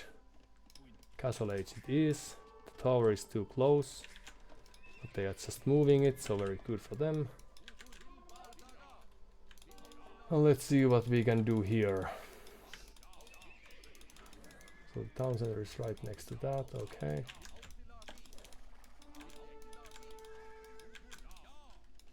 And what's happening here? Nothing too unordinary. Nothing out of ordinary, as they say. House is worth building. And then since the aggression was there, oh, we could have also tried to find work for these guys. Well, perhaps we can try to get rid of that. That nasty unit there. Goodbye.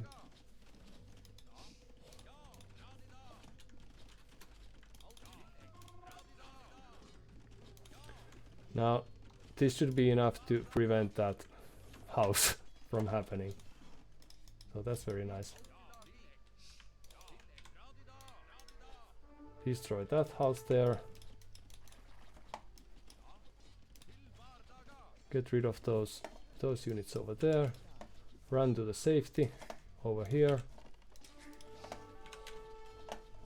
And we only need some extra wood.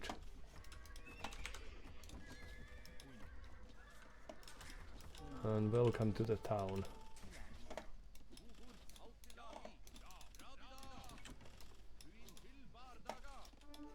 Let's see what's going on here. Nothing much. Now the knight is in.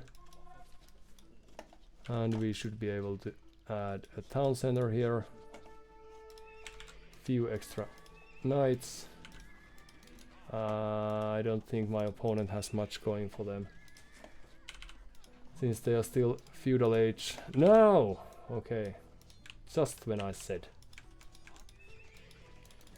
Let's verify that stone gathering dinghy over there.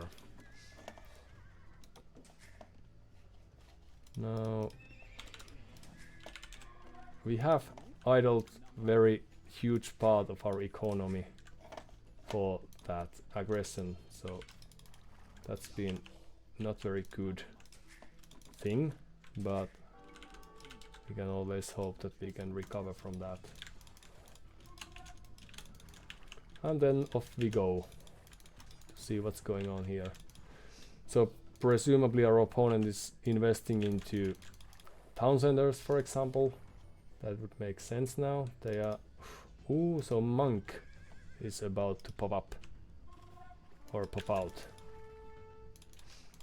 Yes, so there, a single monk doesn't do much.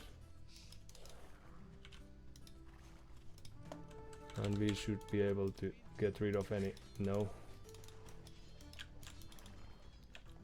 Now we should be able to shut down huge...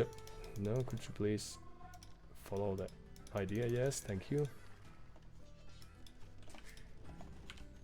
As I was just about to say, we should be able to shut down a large part of our opponent's economy with these knights while we are waiting for...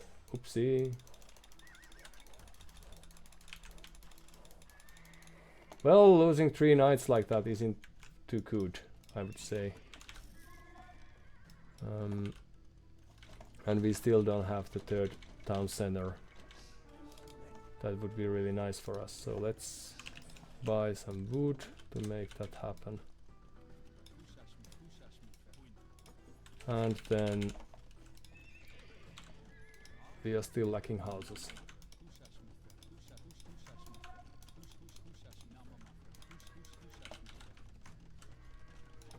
And then extra villages would be nice. So our approach is a bit all over the place. Again, shouldn't surprise too many of the viewers.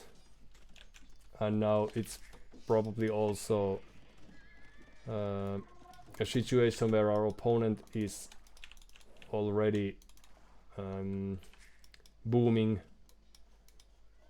in a more suitable fashion than we are able to do at the moment. Perhaps we could try to kill her. Goodbye. Some villagers here as well. Let's see how long it takes for them to notice that. Like, these sort of raids are very good, of course. Even if they are able to stop the pressure with just a few pikemen. Now that we have done that, we can come here from the other direction. And what's going on with here?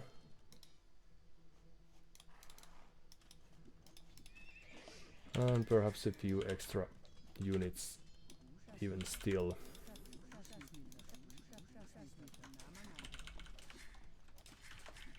So now we are finally getting the numbers that we saw.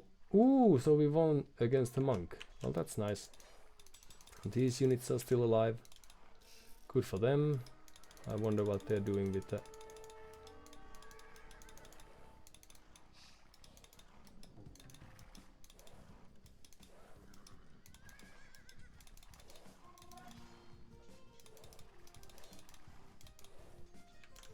And now there are 2 pikemen following that. And just like that we are getting very, like, multiple kills that shouldn't be possible.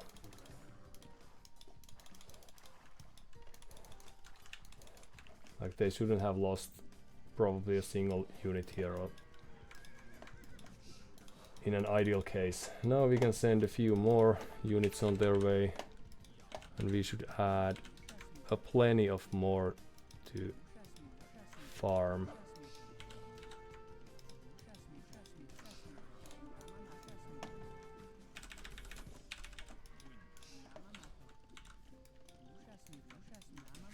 So they were aiming to build archers, which isn't bad.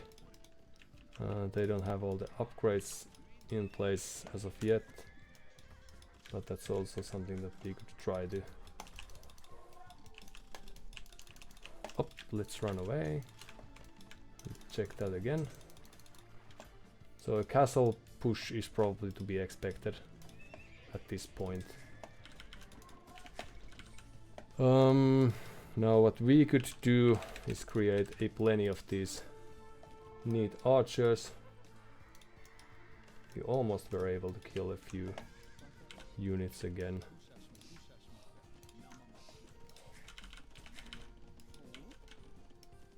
An additional town center just in case, because why not? And a few farms to secure that.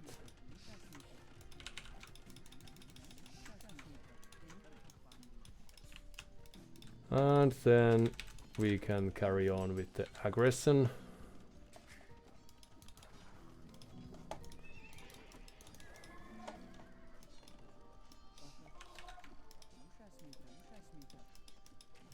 We should prepare for a castle.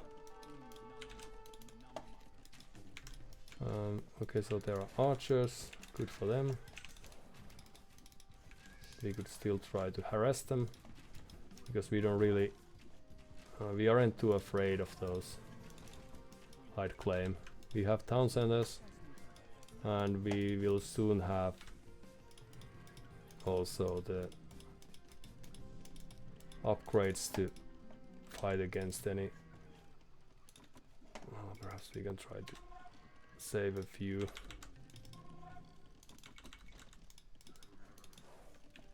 Archers follow.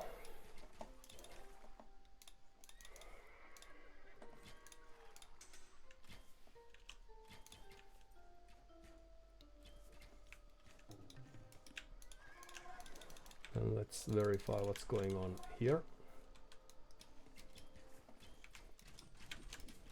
And now there are pikemen and a few archers trying to cause havoc. But I don't know if that's really forcing a reaction, or if it should force a reaction on our part. Like too strong a reaction, at least. These are still alive. Let's see what's going on here. Few dead citizen perhaps. So far things look still quite nice. Alright, we need wood. So all of a sudden we have plenty of things going for us, or going our way, but a monk, too bad. We are going to have to kill you. Okay, let's stay here for change. And then we could just create more. Okay, so that was the castle push. Do we care about that either? Perhaps this is our imp TC. As soon as we get some food our way.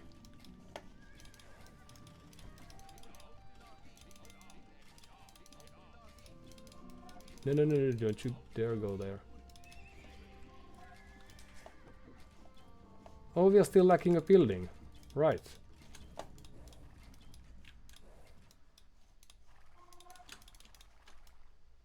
So what's going on here? Nothing much. What about here? So imp would be nice. So that's what we are aiming to do. And plenty of farms would help us Oh, but we were missing the building. There you go. And here we have this monk, active as ever. Goodbye.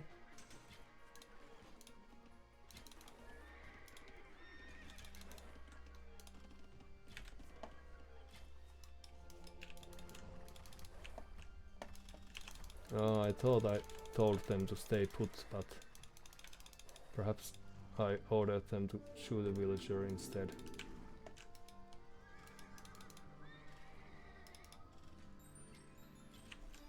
Should still be able to get rid of at least one.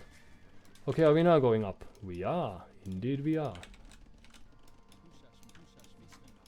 And now we could add a few houses, yes. And perhaps we could add barracks to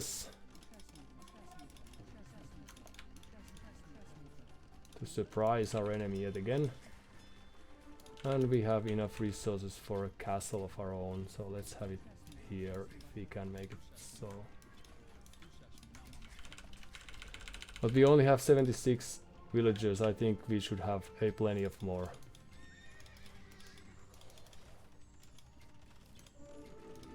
And now they are yet again throwing some of their units away. They are of course going to get quite a few kills as well. But still, I'm not really sure about this approach. Well, it's forcing the game, so it's good in that sense, or in that way.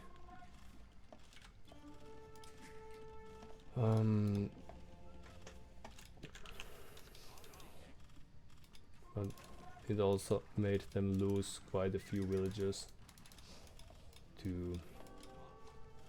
And I don't know if they have too many to spare.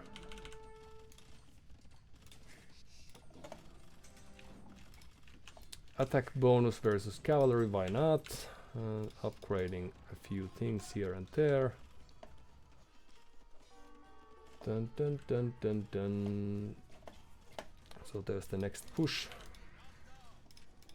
Uh-oh, I may have wrongly positioned a few of my units. Could you please help here? And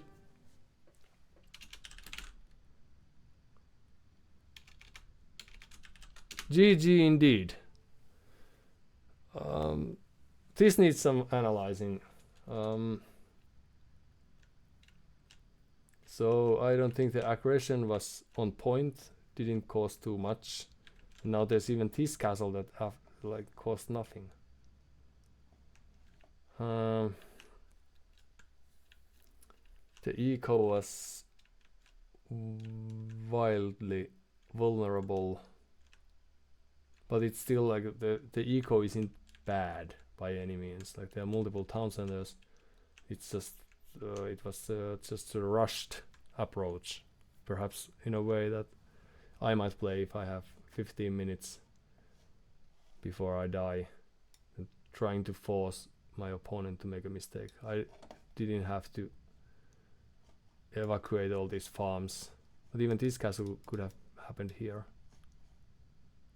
But I think that I didn't play too well, but it was also thanks to my opponent's respect toward me that allowed this game to end like this. But let's see if we can learn something. Now this is very similar in a sense that both are throwing units away and the largest army is still in 20s. Not very often do I see a game that ends in such an even fashion in that sense. Okay, so the villager high was 20 less than mine, and it was only starting to, or it was slowly growing, but this initial burst was enough due to the like weak aggression I'd say, which allowed me to build and carry on building without taking any losses basically. But let's see if the world looks different from their point of view. They don't have back forest, I now realized, whereas I had two, basically. Also back gold, so the Taura's approach was also bad in that sense. I don't know if it was encouraged by the fact that I built this lumber camp forward, but they must have known that it's let's see if I can make this happen. Dun, dun, dun, dun. They must have known that it's not the only place where I can gather wood. So there's this forest, yes, very good, very good.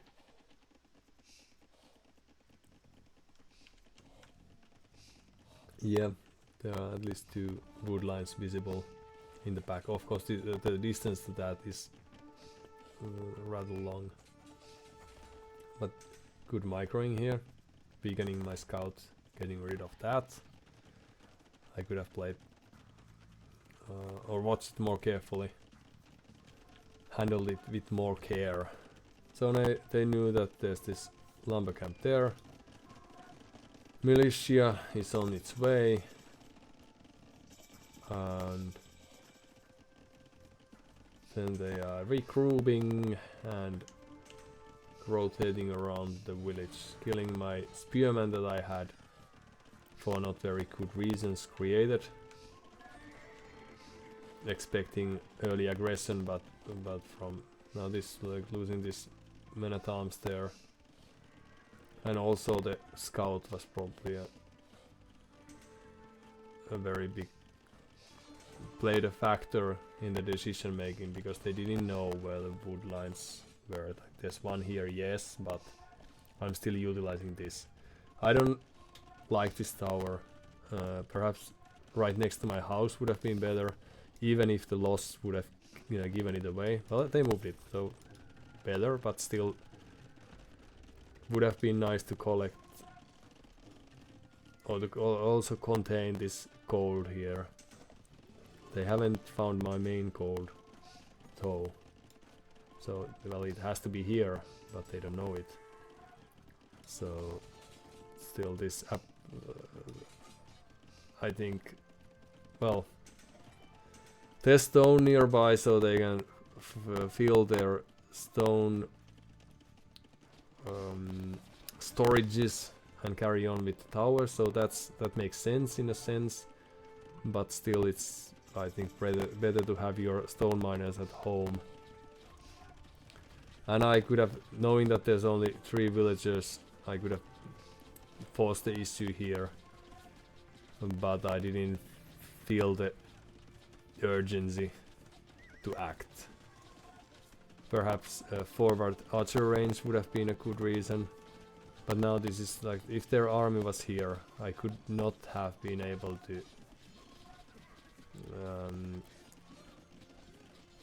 to make the move. Instead, like, I don't like this approach of splitting army at this stage, especially if they are then more or less lost to the town center. So perhaps there were just too many things happening. I know the feeling. Just trying to make too many things happen at the same time.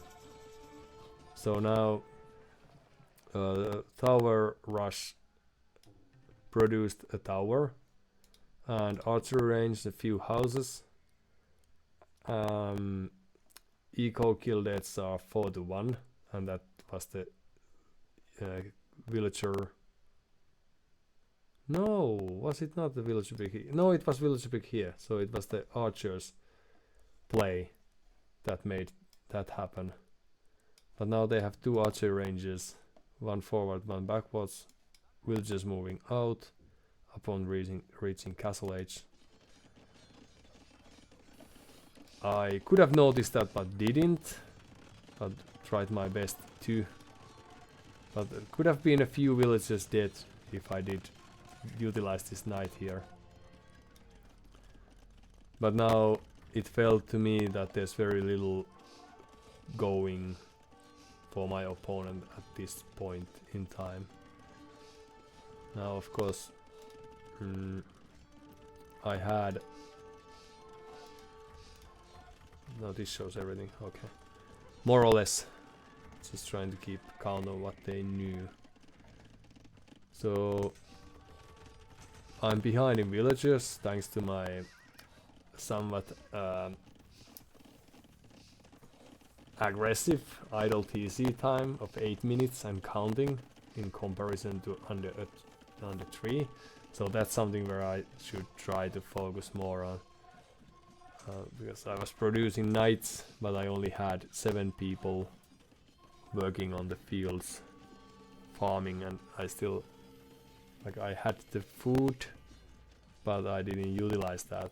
Like, I think my shortcuts were a bit off too, so might have helped if I did control all the town centers with a single press of a button. Alright, so there's this small army advancing or following my knights, and now the second wave comes in. But now eco kills 8-1. I don't think that like idling this forest was worth it. And then the additional tower had to be cancelled because it was too close to the town center. And now I'm finally destroying the tower, leaving still the valuable loss providing buildings intact. Which was a mistake on my part, but still eco kills 18-1, so now I have a firm lead on economy.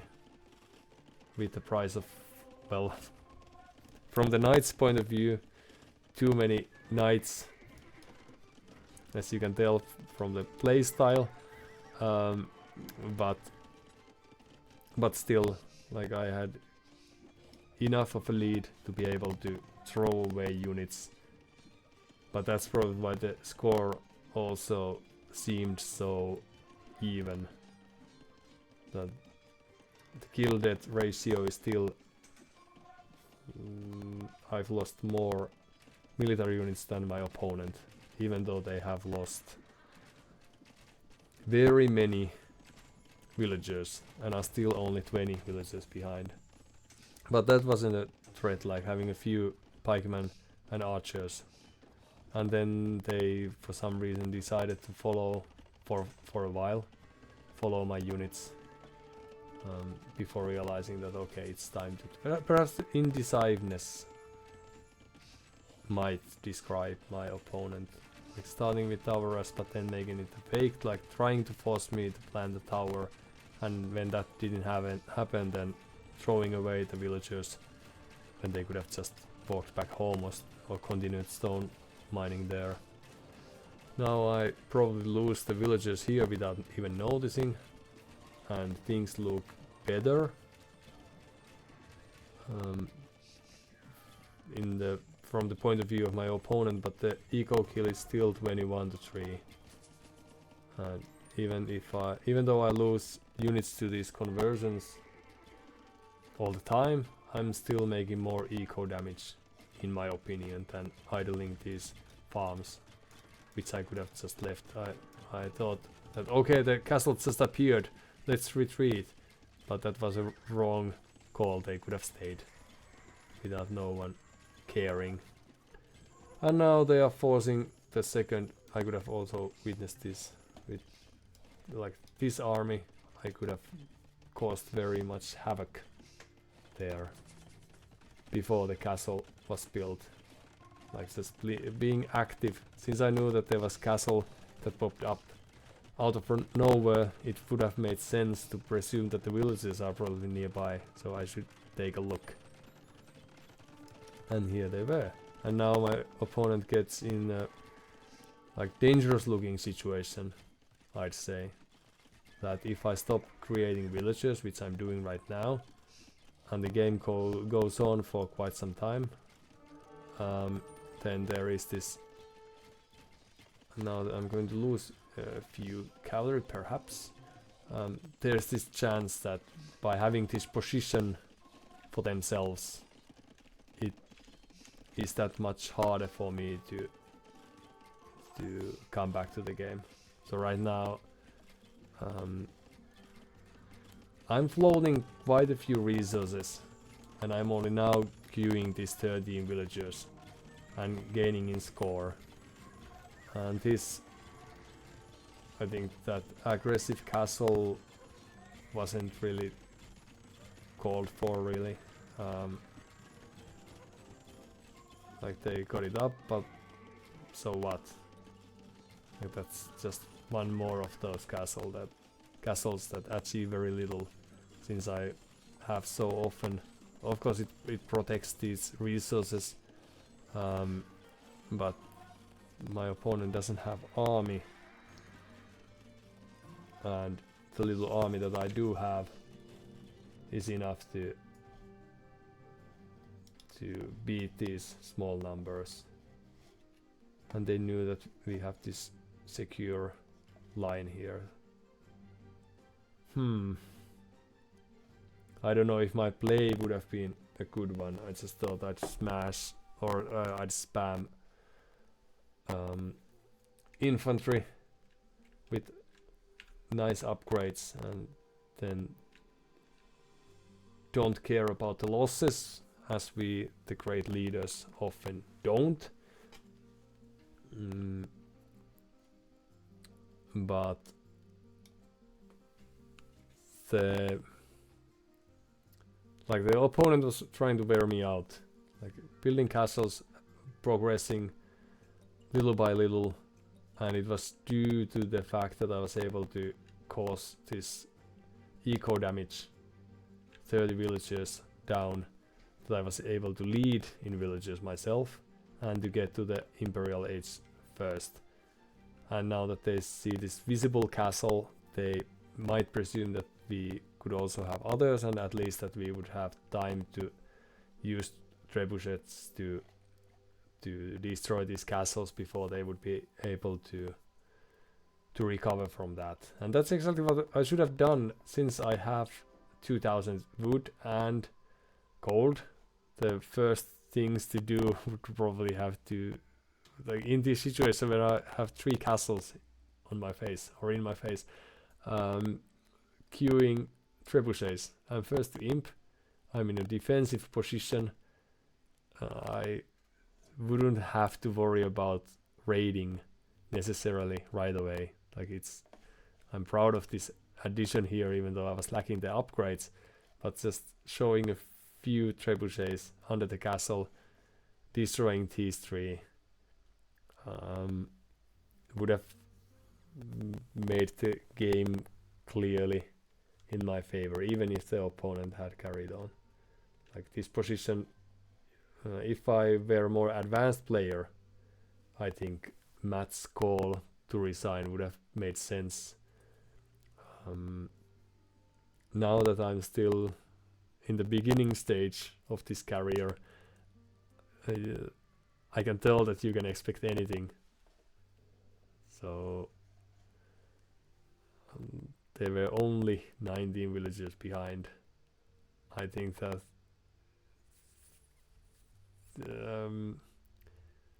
after watching this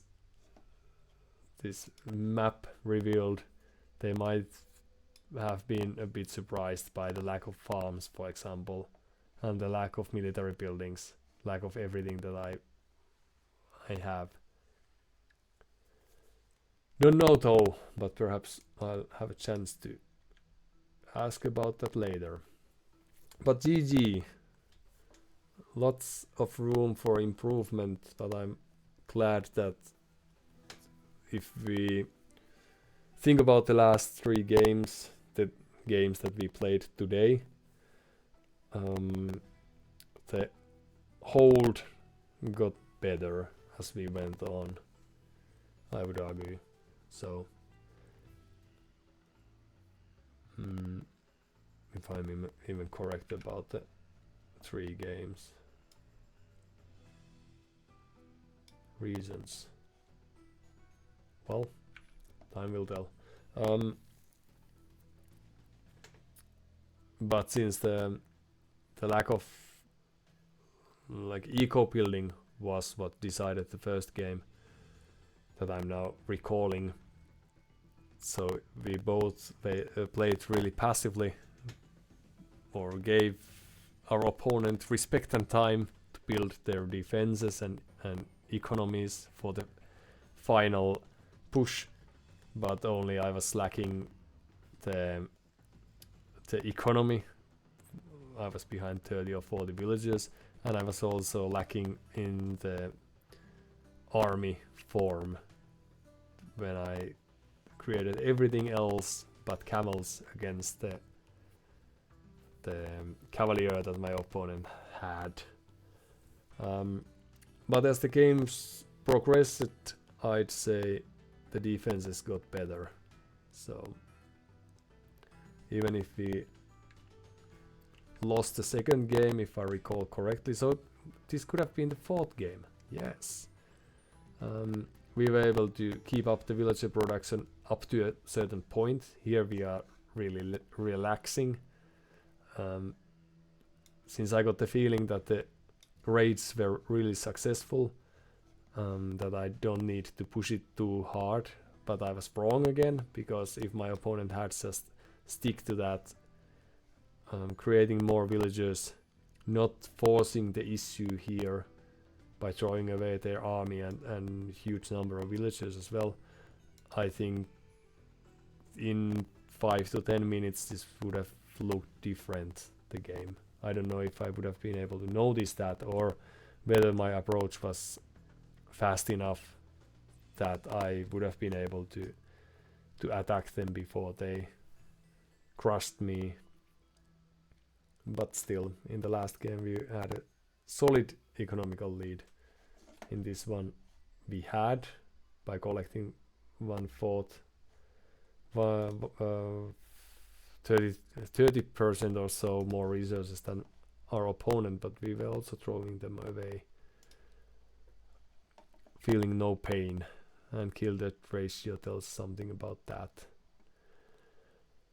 as does army high. I could have tried to rescue a few units here and there, but since we had the resources, we could have just tried to spend them more in a more clever fashion. Would have made sense.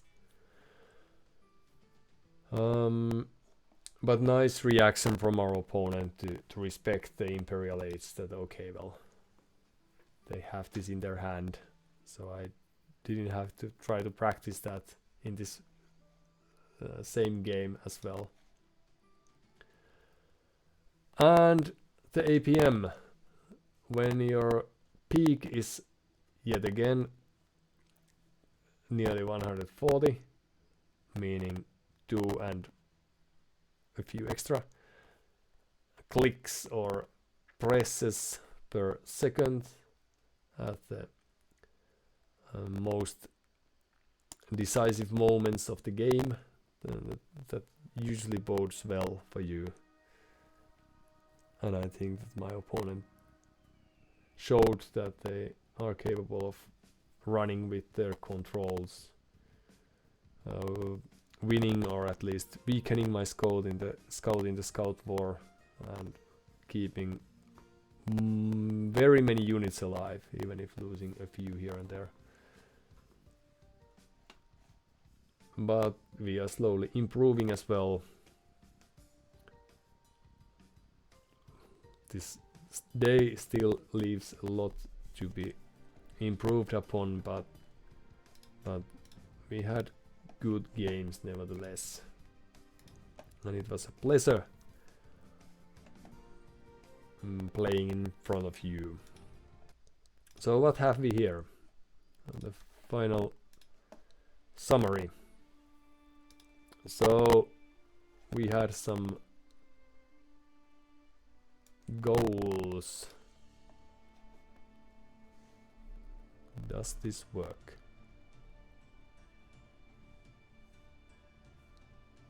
Perhaps.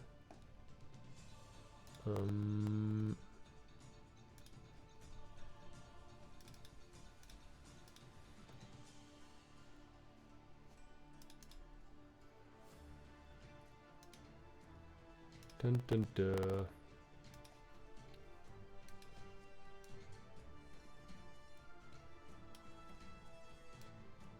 Well, the quality is what it is. But that summarizes this stream quite nicely. So what have we here is playing a few games. Indeed we did. Very good for us. Focusing on not wasting units, yes, even though there's still some practicing to do.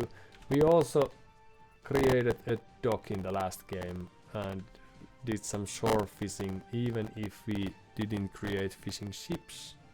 So that was very clever play by us.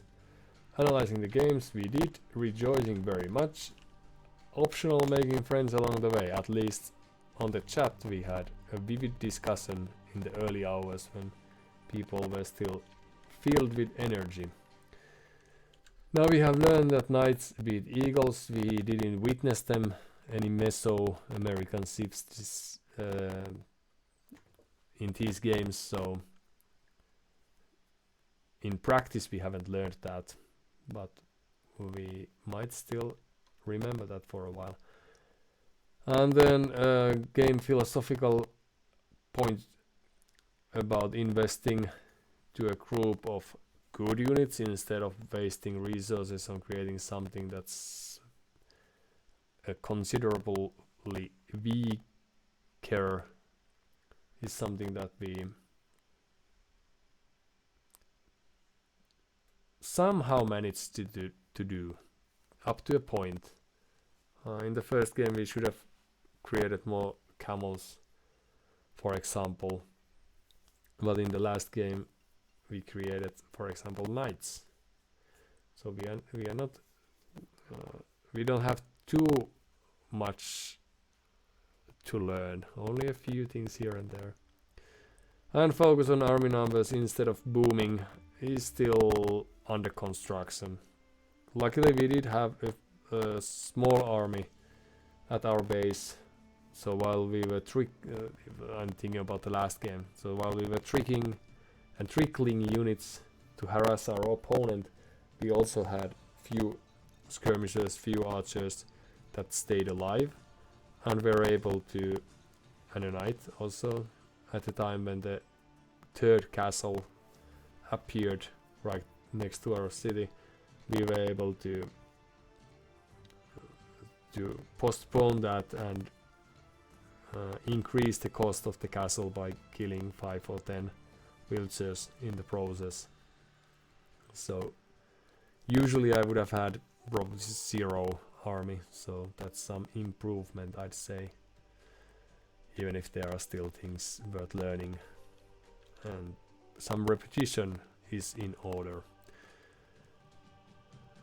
Now there's water thing. Yes.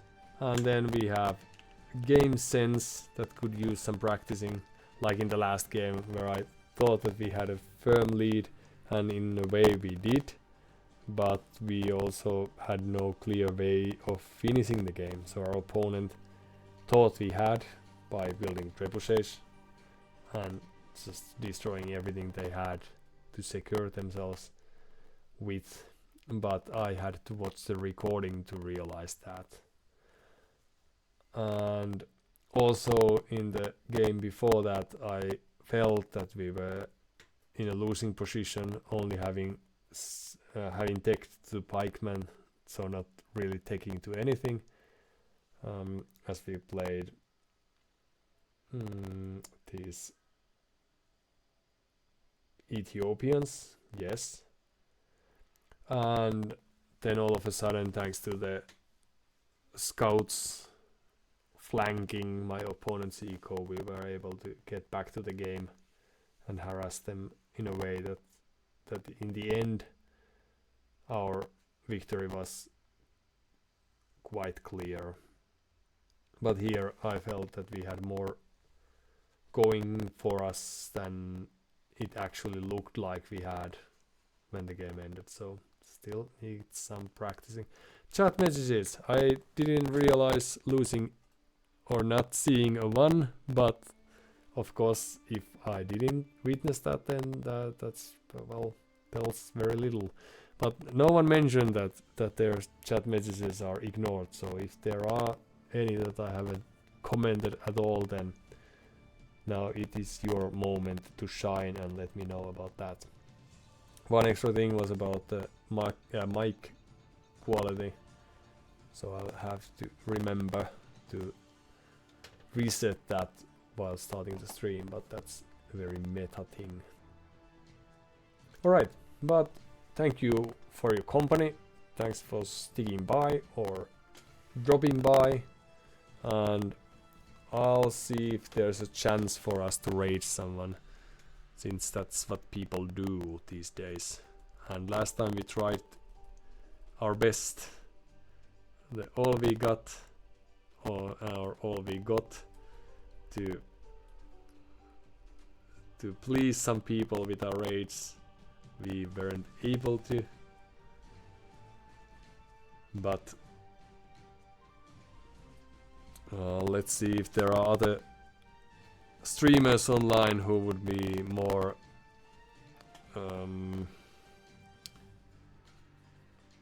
more open towards randoms raiding their streams.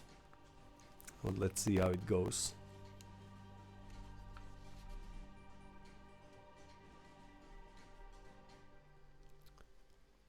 I also just realized that the sound is all again crackling. Oh no.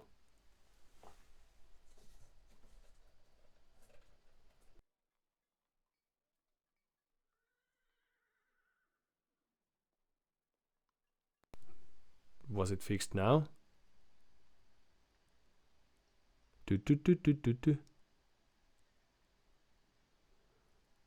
Alright, well, that's too bad. But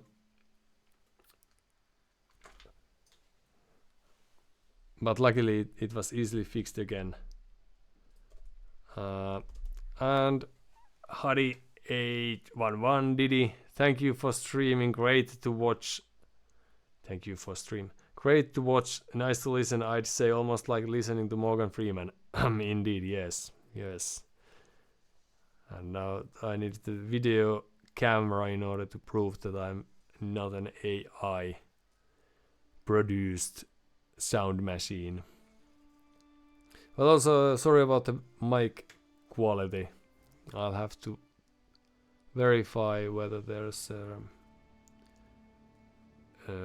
understandable and fixable reason for that cracking sound, since it was again that easily fixed by spending 5 seconds unplugging and plugging cables. Then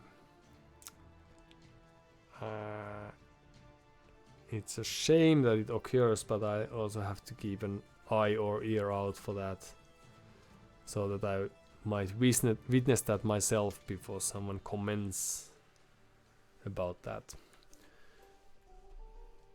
But thanks for the compliment, Hadi, and great it was having you around, and good that it's not cracking anymore as well. So a few hours we can, I don't know when it started though. Can you verify that? Like, has it been like that for the last game, or longer or lesser, or any idea?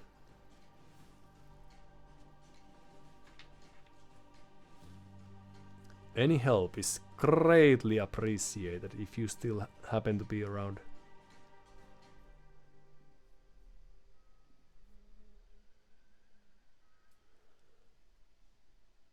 And while waiting for that comment to appear, Adi asks when we will see you again. And I presume that if not tomorrow, then the day after that or the day after that. In the nearest future, indeed. That would be the plan. Okay, now I'm trying to practice this raiding skills. So let's see. If this isn't an easy task, then we shall ease up with the idea, but because there's always a new day coming. But let's see. AOE 4 versus 4 noob. And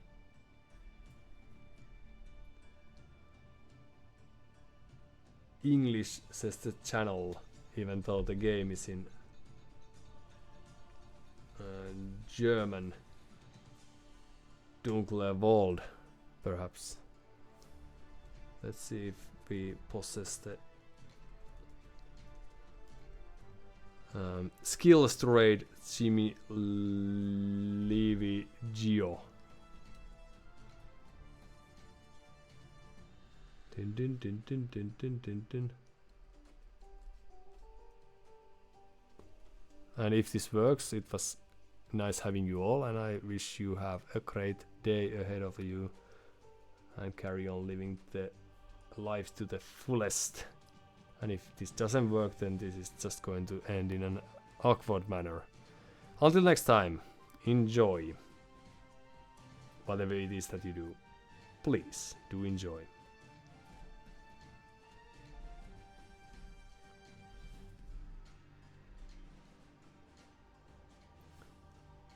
Sad fact, Jimmy Levigio doesn't allow random people raid their stream, so that's not what we are going to do. I'll end it here. Thanks, take care, enjoy, and if you ever start streaming, as you should, all of you, please allow random people raid your streams unless you have a good reasoning for why not to do that. Would have saved my life that many times. Alright, see ya, bye bye.